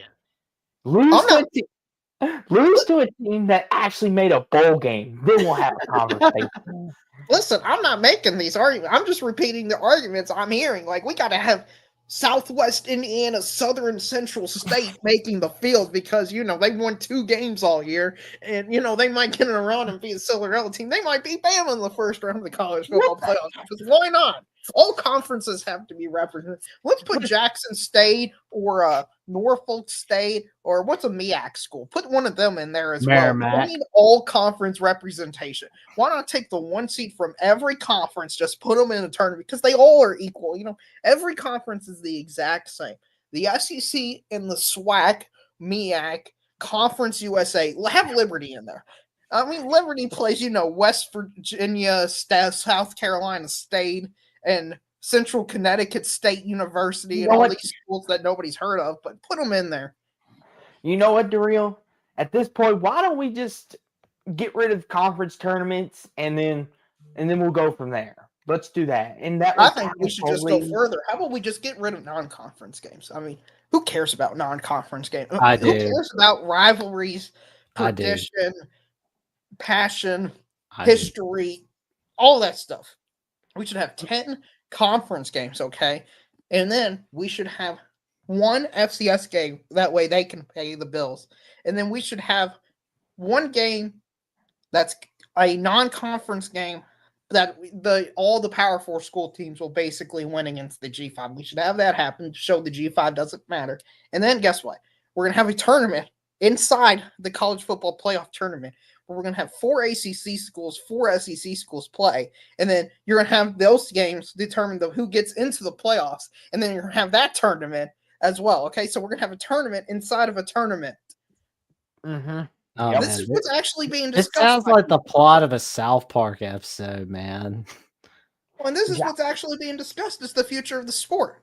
And I'm over here like, hey guys, why don't we just go back to like a +1 battle, the no playoffs, because it's the root of all this stupidness.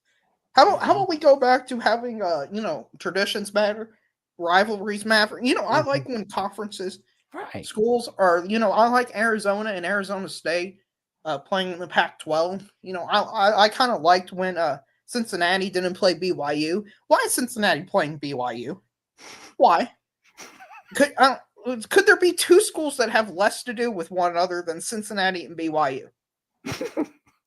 True. I mean, it's like, who'd have thought that'd be a conference game 20 years ago? Nobody. Here's the thing, too, Jackson and Daryl. Here's what's really going to get Jackson going, Daryl, if you want to see Jackson get mad. Florida believes playing Miami and Florida State doesn't matter anymore. Like, you hear people like Colin Cowherd say USC Notre Dame doesn't matter to the sport anymore. And see, Jackson's getting boiled inside. But I've even told him... Jen Cohen giving that pissy non-answer going, well, in an ideal world, USC would play Notre Dame every year. You're saying that you're not wanting to play the game after 2026.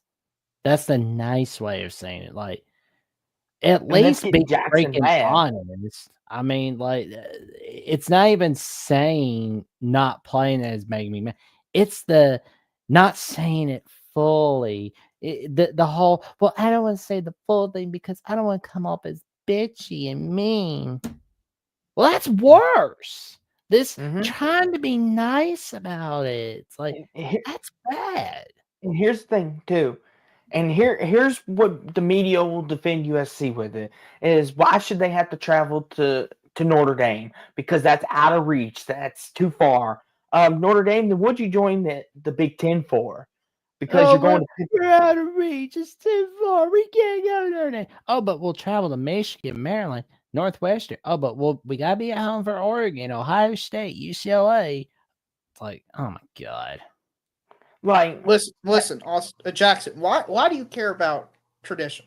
Like, why do you care about games that happen in... Listen, we're going modern in this whole new age. The grass is greener on the other side. You don't want to see Ohio State play Michigan 4 times every year. Listen, imagine just taking the best game and having them play every game. So why don't we just see Georgia play Alabama, Texas, Ohio State, Southern California, Texas A&M, Oklahoma, Michigan? We'll just have them play all of them every year. Every year. That's basically where we're going with. I mean, this is a complete joke, Austin. And again, this is why I was against playoff expansion, because everything now is not tradition, passion, history, rivalries. It's what can we do to get in the playoffs? Oh, how does this affect our seeding for the playoffs? Oh, how does this game impact our strength of schedule? How does this game? Oh, our quarterback might get hurt in this random game against South Alabama State, and we can't have that. So, we're going to have to bench him. I mean, think about that. This was an actual comment said last year during the season. Indiana should sit their quarterback. That way the committee doesn't know how good Indiana is compared to Ohio State. I mean, Jackson, if I told you 10 years ago, hey, you know what? When Alabama's playing great and they're on the bubble against Auburn, you know what they should have done? They should sit their quarterback. That way they don't know how good they are against the number one team in the country. Can you imagine me saying that? I would be laughed out of the room, and rightly I would be laughed out of the room for such a stupid take. Oh, yeah. But now it's just like, oh, yeah, that's the smart thing to do. Hey, I mean, it's just so sad. So sad. Well, I'm just ready for the summer to come already, because that means preseason magazines are coming. And here's the thing too, Darrell. Spring games, they're already starting to cancel those. And Jackson has even talked about that. And here's the thing. I've heard the proposal of idea. Here's how they're going to save spring games. And I've seen this idea. And Jackson, you may like this because you've actually suggested this. But some people that I've seen reports said that the spring games should play the P2 schools, the G5s, the Ohios, the Harvards, the Yales. Play your cupcakes. Yeah. And I've seen that, and I've thought, that's not a bad idea, but how's that going to save the spring game if people are canceling? It's just going to be one of them. Why don't they just give them the money and go about their happy way, if that's how you want to fix that?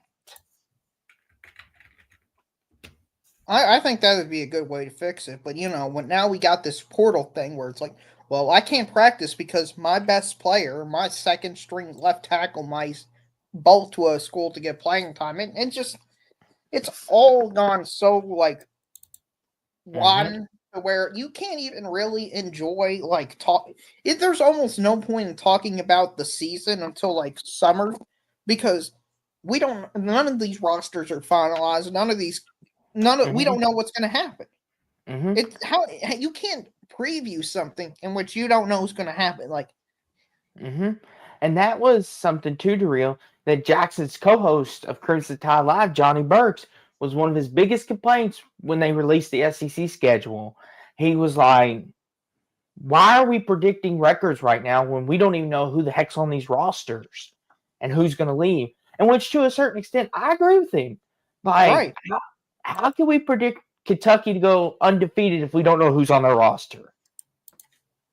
Right. I mean, you may have Alabama's second string running back not be the first string running back, and then he takes off. Yeah. You're going to have a quarterback competition somewhere, and the quarterback is the second. Whoever loses is going to take off. And so it's just like you just don't know. And that's the sad part, is we need a calendar completely worked over, and we need this sport is in so much flux right now, and we got no leader. It's really, I'm worried about where the sport's going in the future, to be honest with you, because I mean, look at Austin School, for example, Louisville. They're projected to potentially win the ACC, I've seen by ESPN, and make the college football playoff. I mean, Austin, let's say you win the ACC. Careful with projections. Like when you're favored in the preseason, you can't let it go to your head. I understand that, but my point is, let's say Louisville wins the ACC, they're 11-2, and then they lose to Georgia by 45 points. I know everybody says, well, Texas almost lost to Arizona State. That means it's wide open. I mean, is it wide open? Do we honestly expect the ACC to compete this year? Does anybody expect the Big 12 to compete this year? Do either of you expect that? The only team that I could see giving anybody a threat would be Clemson. Yeah. And that's very slim. I feel like LSU's going to be real sorry when they go against Clemson. Because I mean, it's like LSU's just real sorry in the first game of the season, like they have been for the last 3 years. Well, Right. last 4 years actually. My mistake. Yeah, I mean, the Big 12, they're a clusterfuck of who can win that thing.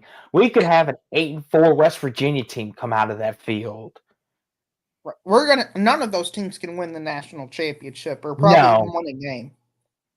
Neither can we haven't even the most basic thing that everybody agree on isn't going to be fixed, which is the playoff format itself was terrible and gave us horrible matchups and games that weren't really competitive. Like the first round was a complete disaster, in my opinion. Like the only competitive game was Texas Clemson, and that wasn't even really that competitive. They were all just blowouts. Like I like the college atmosphere of them going on the road, but even I heard they may be taking that away. Mm-hmm. Well, like Ohio State, Tennessee, I thought that was going to be one of the best games, and Ohio State just wiped them off the map.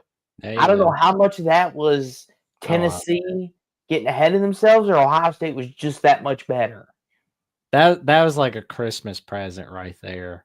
Yeah, I know, but I mean, for the average person who wanted to watch that game, if we want to grow the sport, we have to have games that are intriguing and have storylines. Because we're going to have one every year. I think we're going to have a powerhouse like Ohio State, Georgia, Alabama that loses 2 games, but we all kind of know is one of the top 4 or 5 teams in the country. Similar to the 2022 Alabama team's a good example of this. I mean, can you imagine if that team went against a Michigan?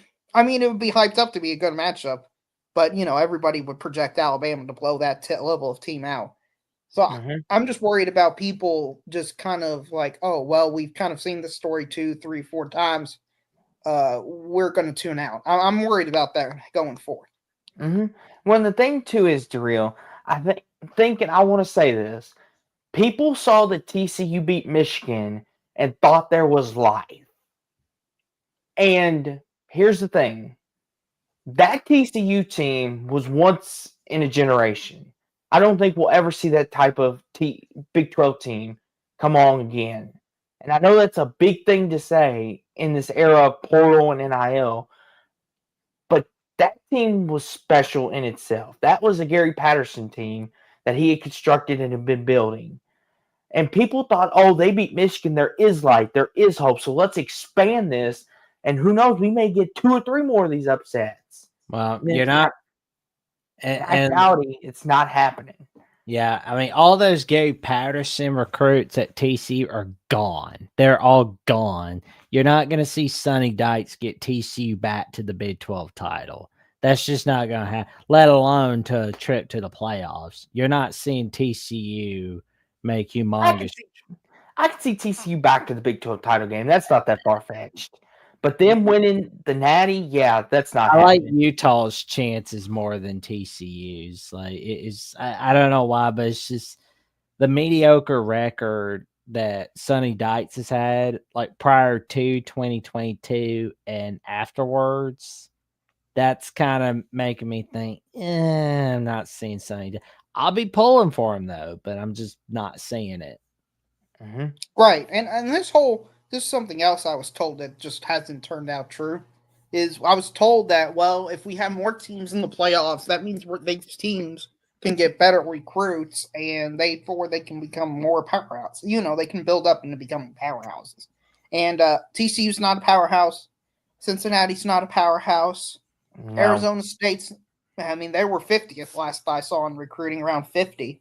So not a powerhouse. Cincinnati's State's not up there. Cincinnati's never going to have more than 7 wins under coach Scott Satterfield.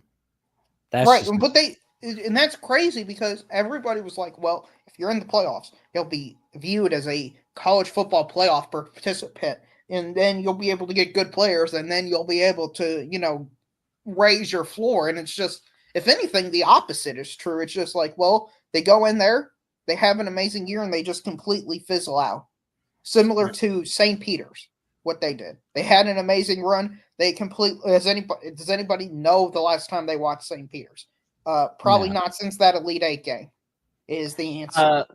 the last year when they made the tournament, I watched them play Tennessee. Oh yeah, they made the turn. I forgot about that, but they completely fizzled out. But yeah, I couldn't name you a St. Peter's game outside of the tournament. But carry on, Daryl, carry on. Right, and that's all we're seeing is what's happening is when teams make the tournament, they're just getting their best players poached by schools that are above them in the food chain. They're not being elevated by teams below them. They're just actually a victim of their own success. Mm-hmm. Yeah, and it's going to continue to happen more and more if you think about it. Oh yeah. Here's the thing, and this not only applies to college football, but it applies to college basketball too. And people don't realize that it's going to happen in both sports. Like the team that what's a good team this year? Ole Miss, for example, right? A lot of their players are going to get poached because the school's going to come on and be like, "Hey, do you want to come play over here?" Like I know Ole Miss just did this, but hey, we could give you more money. Or a team like Kansas State, how they got Coleman Hawkins from Illinois. Like it's going to happen. Yeah. Yeah, I completely agree with you. And I'm just hoping, especially for college football, because it's by far, in my opinion, the best sport, is people are like, well, we've gone too far. Hopefully we can take a step back or two. That's what I'm hoping for in the future. Mm-hmm. Because, no offense to you, Austin, SMU versus Clemson and SMU losing the ACC title game should not be proof that SMU belongs in the playoffs when Clemson is the last team seeded in the playoffs. Like, that just makes no sense. Mm-hmm. Well, and that's the thing too, Daryl. Unless you are a blue blood, like a Duke and Auburn, college basketball. Yeah. If you're a blue blood, you're gonna be fine. You're gonna thrive still. But even now, Alabama, they got picked off. Ohio State picked Caleb Downs off from them. Like in the Nick Saban era, that would have never happened. Right. But we're in a new world now. And like you said, Daryl, the Clemson debacle. Here's the thing. We can use it for any conference if you want to think about it. Alabama, they got left out, right? But Georgia lost to Alabama, so what does that make Georgia? Yeah. Well, what's happened is you've got these games that I would be excited for and hyped for at the beginning of the year, and it's like, I don't know how I'm going to watch them, obviously, because I'm a fan of college football, but I don't know how much invested I'll be as in compared to years past. It's like Texas, Ohio State's a perfect example of this.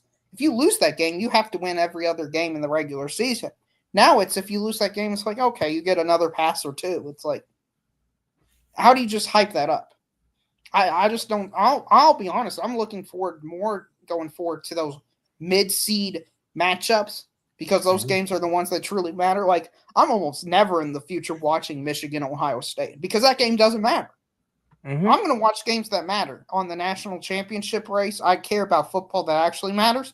So I'm going to be watching your Ole Miss Floridas from now on, your Clemson, South Carolinas. I'm watching those level of competitions. Mm-hmm. And here's the thing, too, Daryl. They even mentioned it. If you watched USC LSU, which I know you probably did, Jackson did, they even mentioned it on commentary when LSU lost. They were like, this is not the end of their season, but it puts a huge gash in their win-loss record. But it's not the end for them just yet. And a lot of people are like, I don't like this. One loss should be it.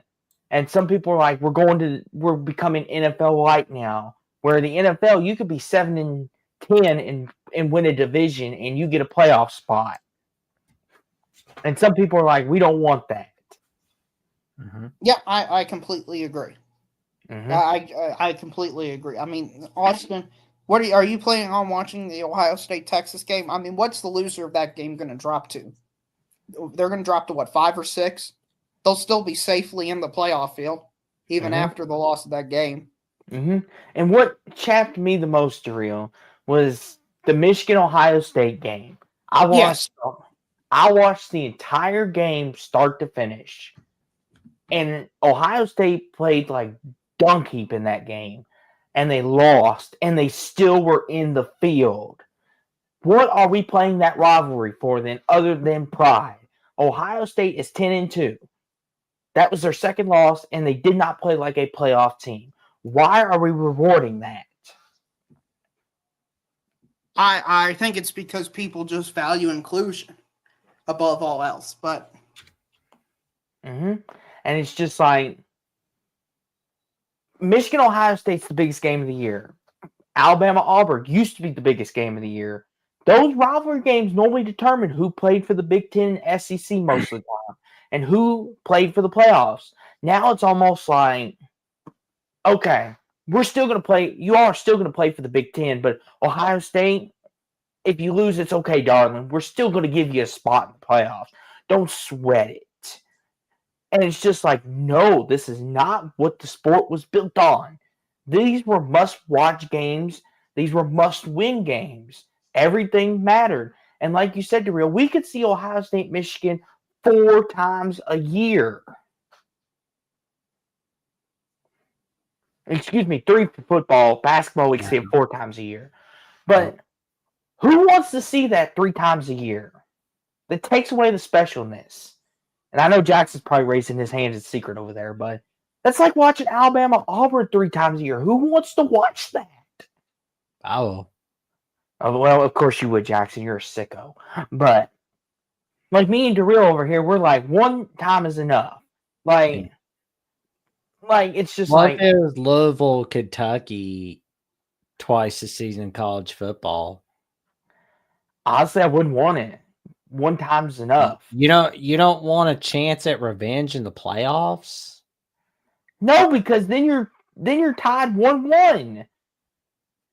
So That doesn't prove anything. you get the last laugh if you get revenge. That's the way I look at it. But here's the thing, though. Let's say we beat Kentucky in the regular season and they beat us in the playoffs.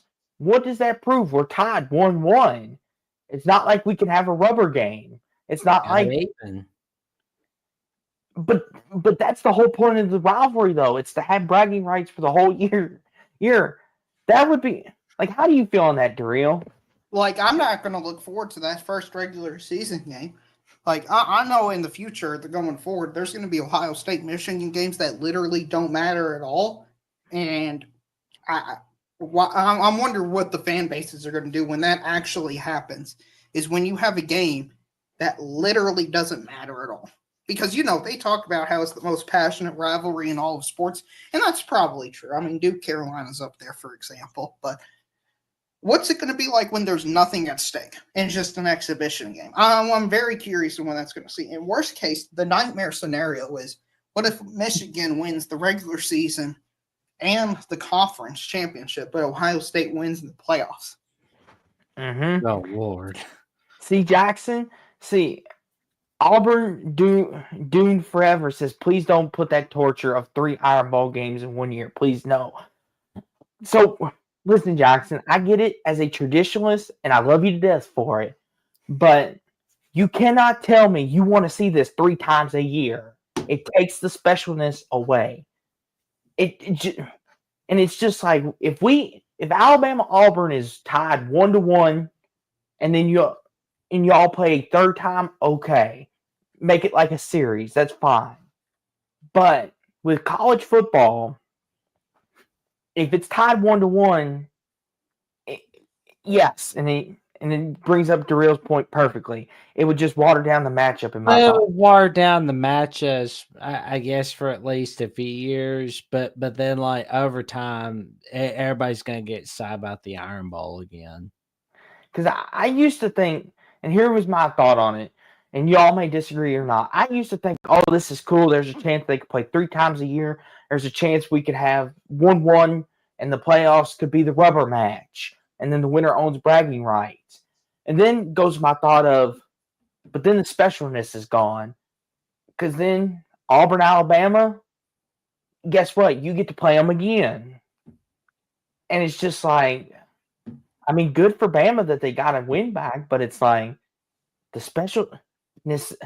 Like, Jackson, could you imagine having to play Auburn again after the Isaiah Bond in the back of the corner of the end zone? Could you imagine having to play them again? Oh, it would feel kind of weird, but then it's like, huh? That's all right with me. Because as a fan, you emote so much emotions in a game. It's just like you're like, you got to see this again. Like I just gave you everything I had, cheering you on and watching you on. Yeah.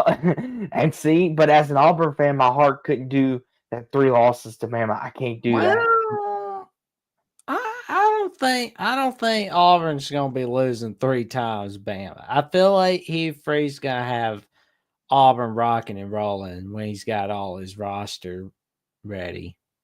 Here's the thing. The only time it works is college basketball, in my opinion. Like the year Darrell, you can relate to this. The year we both made the Final Four and we played one another. Another that year. I thought that was kind of cool. But for college football, it's kind of like a no. Because for me, I'll say this, Jackson. Let me ask you this. Okay. For example, if Auburn, Alabama play for the national title next year in college football, would you be cool with that? If Auburn and Alabama play each other for the Natty, Yeah. I'd be all right with that. Even after you've already played them. Yeah, why not? What's your take on that? That's me. That's me. I mean, a lot of people may not feel that way, but that's me. I think most people are just going to be like, really, we have to play them again. I think maybe the second or third year of it happening, it's going to really take its toll. Because, I mean, it's going to happen eventually. One of these teams are too good for too long, too consistently for happen. In college basketball, in a one and done format in which it's a 40-minute high tempo 3-point shot game, anybody can beat anybody. But in college football, the upsets just don't happen almost ever. Even throughout like your average course of the regular season, these upsets just don't happen nearly as much as college basketball. So we're going to eventually, I almost want to put a guarantee on it the next 5 years, we're going to see a team play twice or even 3 times in this 12-team playoff era. I know the committee will probably do everything possible to avoid it, but with how good the SEC is and the Big Ten is, it's just bound to happen to somebody. Mm-hmm. Like, I mean, we're going to have it to where it'll be Michigan, Ohio State, Alabama, Georgia, Texas, Georgia. We almost had it with Texas, Georgia if they made it to the national championship this year. I mean, we're only 3 games away, and this year I think there was more parity. Last year there was almost more parity in college football than any other year. Mm-hmm. Or for a long time. So if it almost happened last year, I almost can guarantee it's going to happen soon. And it may not even be a good series we're talking about. We could have a Duke SMU series where they happen to play in the regular season, play in the ACC title game. There's, they both win a game, make the the quarters, and could you imagine have a trash series like that making?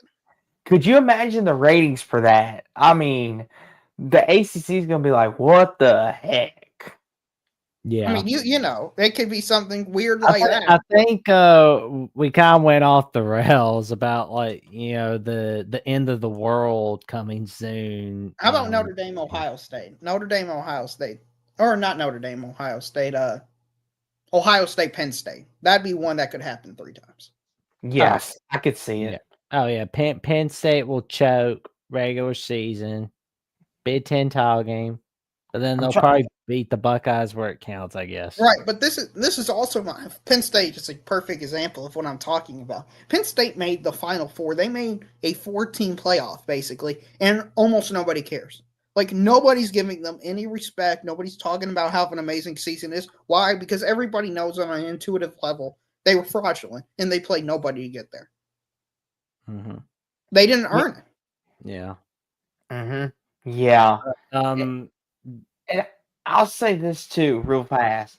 Darrell, before we let you go for the night, I gotta ask, what's your bold take for the Kentucky game? Are the Cats gonna win, or what are you thinking? Of course we're gonna beat Tennessee. I mean, we already beat them twice, and they're Tennessee. I mean, they're just failures in college basketball, and we're the best program in the history of college basketball. So we're going to beat Tennessee. I should have expected that. Why even ask a Kentucky fan their opinion? We'll probably win by double digits. Okay, Honestly. Daryl, you're pushing it now. Listen, No. Daryl, I have a lot of respect for you, but you better calm down. I mean, That's gonna be one of them games, Daryl. You might have to win on a buzzer beater, if we're being honest. maybe, but I mean, I thought Illinois was pretty good, and then they just got completely crushed by Kentucky. I mean, Kentucky, this is going to be the most healthy Kentucky's been all year when facing Tennessee, with Butler in the game and Otego away, Omari Williams, all of them playing. So I honestly think Kentucky can kind of win this game by 7 or 10 points. It'll be a comfortable W for Kentucky, and then we'll play Houston, and then that's a game in which we'll be steep underdogs. I got a feeling. Yeah, but just do better than Arkansas. That's all that matters. Daryl, I'm manifesting it right now. Arkansas, Kentucky for the national championship. Please, to the basketball gods, let that happen just once. I just want to hear Daryl one time because Daryl, I have a feeling what's going to be going through your head that day. I'm gonna hate it.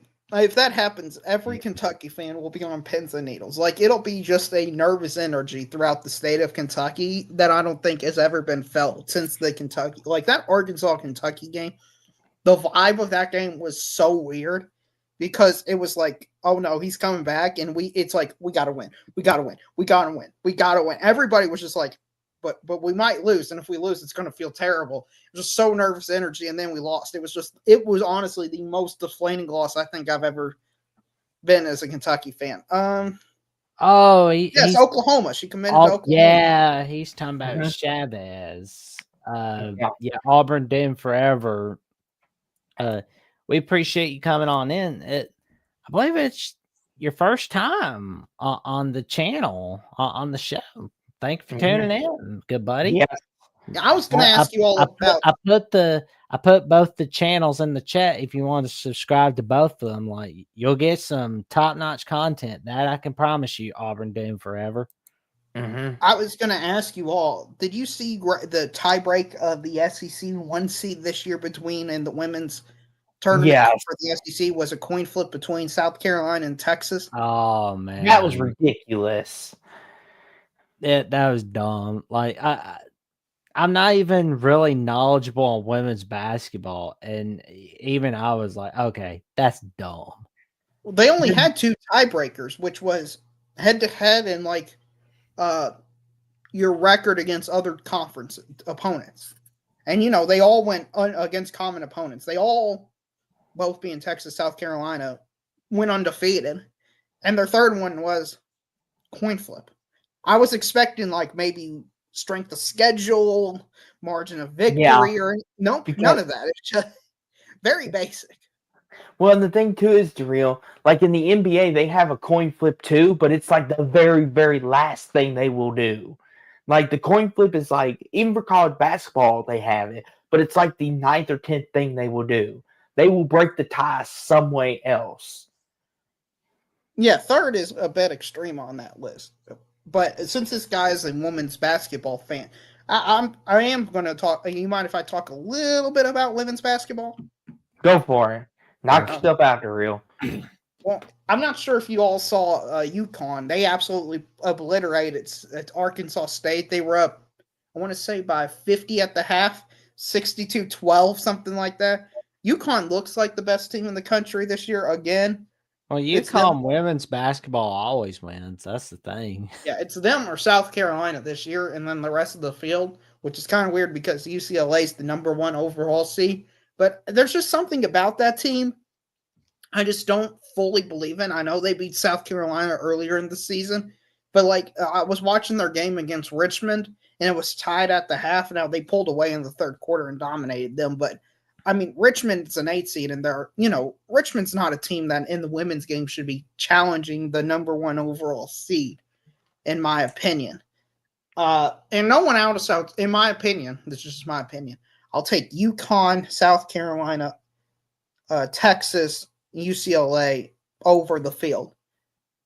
Yes, I would take USC could have won it all if Juju didn't get hurt. I agree with that. Without Juju Watkins, I just don't see him winning. I mean, the size was the reason they dominated Mississippi State, but they weren't able to extend the lead any because of Juju Watkins getting injured. If her going up against Paige Beckers or somebody like that, because she's going to have to go the point guard gap later on in the tournament. It's going to be pretty massive. Darrell, how you feeling about North Carolina Duke having a Sweet 16 matchup against one another? Oh, I think in that game, I think Duke probably has the slight edge. Their defense is one of the best defenses in the country in women's basketball. They won the ACC title, and I just when you defense travels, and I know North Carolina had one of their best players out. I don't know if she's still out or not, but I think North Carolina is a little bit fraudulent this year. I mean, they're a great team and all, but Duke's defense is just so suffocating and so good. They'll probably force around 20, 25 turnovers in that game and probably win, in my opinion, of course. Mm-hmm. I mean, here's the thing, Darrell, shows you my basketball expertise. LSU, like, they could win it all. I mean, because Kim Mulkey, I mean, here's the thing. I'll be honest. I don't know that much, but I have watched a lot of it. I have watched a little LSU. I've watched a little bit of Tennessee. Obviously Notre Dame, and of course Louisville, because my family, they love watching Louisville. But like you said, I could see LSU winning it. I'm surprised NC State's made it back this far, to be honest with you. NC State's good. NC State's good. Their guard play's elite this year. Their guard play can take them all. The LSU NC State game is going to be a good game, particularly at the guard position. I think NC State's got one of the best front backcourts in the country. Mm-hmm. Yeah. Well, and TCU, their team that a lot of people are touting that could win the whole thing. I mean, what do you think, Darrell? Do you think TCU can win it? Oh, man. I mean, Haley Van Lith's a great player, but their region and their draw is so tough. I think it's almost impossible because they got to go up against Notre Dame next. And Notre Dame, according to the analytics, and they were like the number one team in the country with 2 weeks to go. And then they kind of collapsed by losing to NC State and Florida State in back-to-back games. I kind of like going with and I did pick it. I picked the Notre Dame win over TCU. I just think Notre Dame is a more complete team with Citron at the 5. I think she's going to be able to extend the floor, give Olivia Miles lanes to drive in. I particularly like the athleticism of Olivia Miles versus a Haley Van Lith matchup. So I'm going with Notre Dame to win that game. I've done pretty good in my women's bracket. It's in the 90th percentile. So I've had a few misses in there. My Kentucky Wildcats, let me tell you want to talk about a heartbreak. How about have 5 or 6 chances with 20 seconds to go in overtime, and you miss all of them? Like, you miss literally every one, including your best player who's gone for like 34, missing a 4-footer that's wide open at the end of the game. You want to talk about heartbreaking? Yeah. Oh my goodness, that was like. I'm gonna bring this up to real kind of the Queen shot against Colorado State. I'm sure you saw that, but that was a heck of a shot. I thought Colorado State, they drew it up just perfect, hit the 3, and I was like, Colorado State's going to go play Florida and probably get beat, but it's okay. At least Colorado State made it to a Sweet 16. And then Queens just like wins it off glass and saves Maryland. Note to self, when doing the women's bracket, ask Darrell for advice about women's basketball because I trust you with that, man. Well, I've got all my Elite 8 still alive, so I'm looking pretty good according to my bracket. You winning some prizes out of it? You winning some dough? No, unfortunately not. I've missed 3 in the Elite. Oh, maybe. I mean, listen. You guys are 0-2 against us this season. You all can't beat us. This is the biggest game in Tennessee history, a game that would be 50.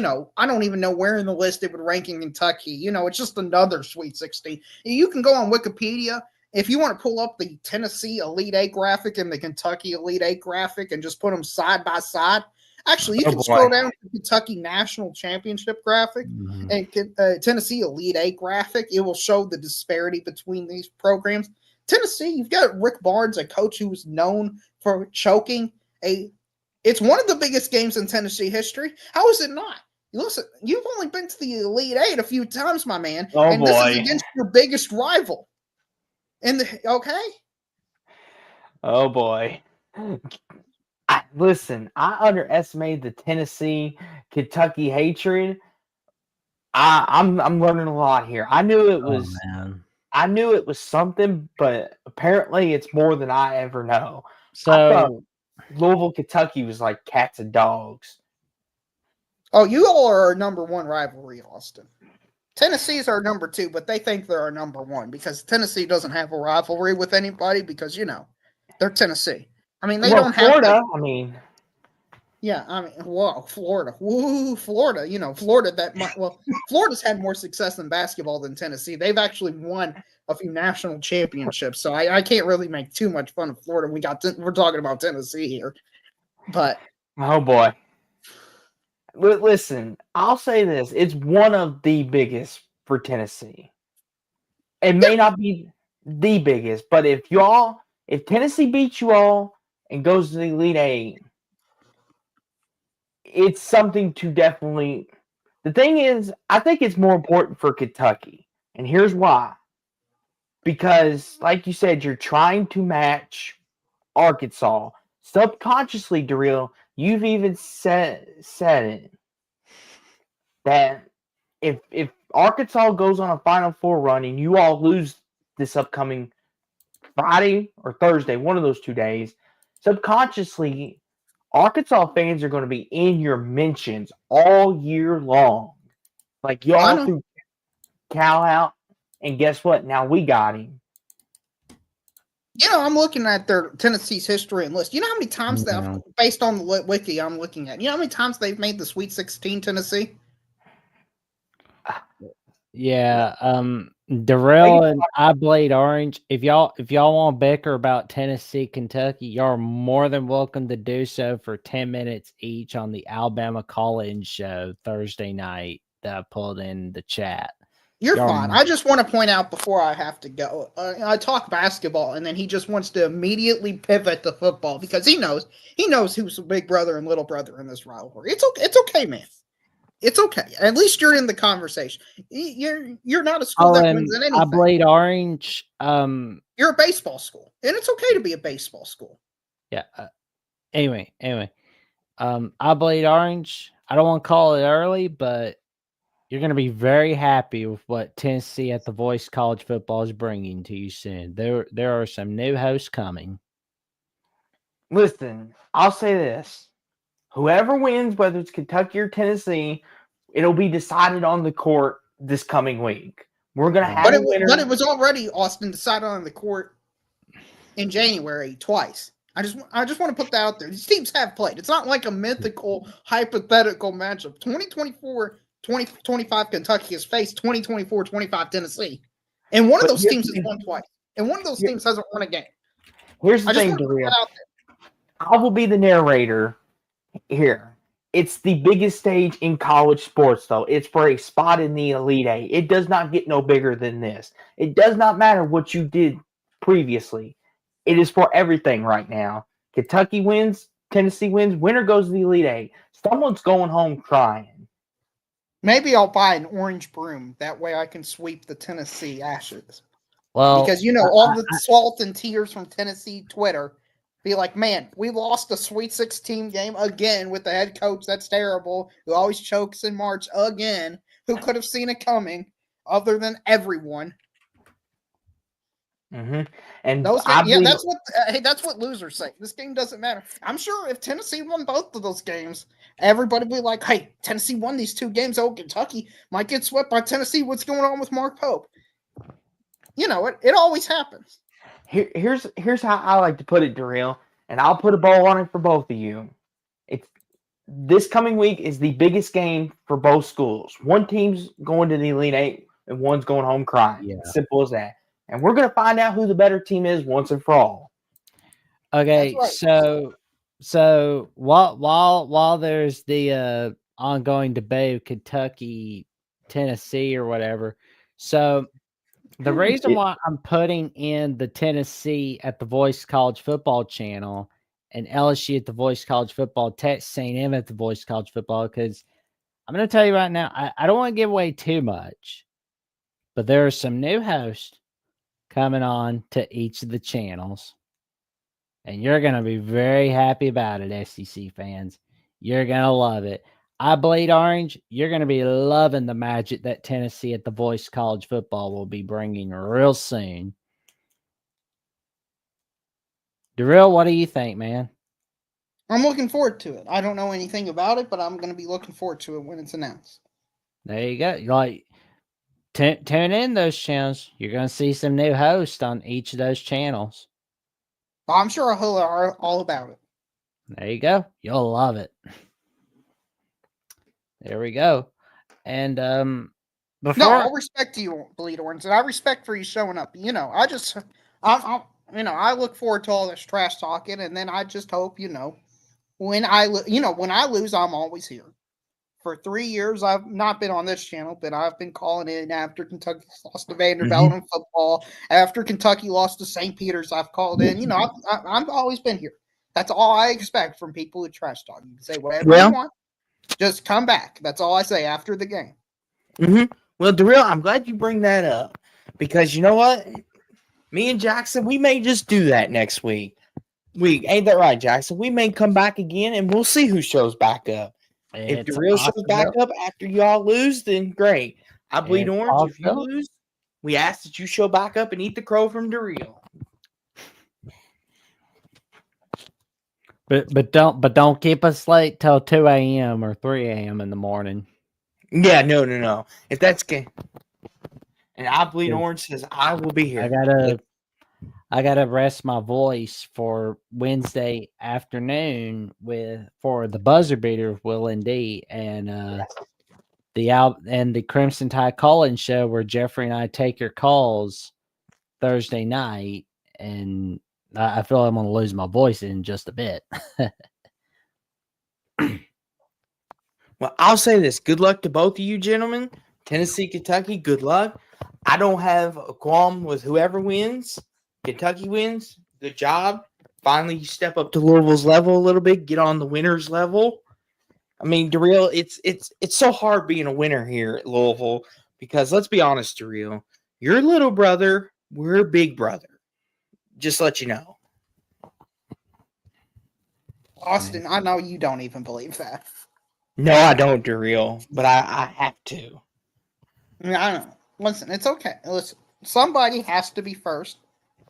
And that just, it's hard being the best. It's not easy expecting to win every game. There's a lot of, we have too much success, honestly. Like, it's almost would be better to be like 15 and 16 every year and just be an underdog. Well, like, would almost be rather to be in that position. Because I can't understand when people talk about Cinderellas. And I just kind of wish I was one. And, it's something I'll never experience. But it's okay.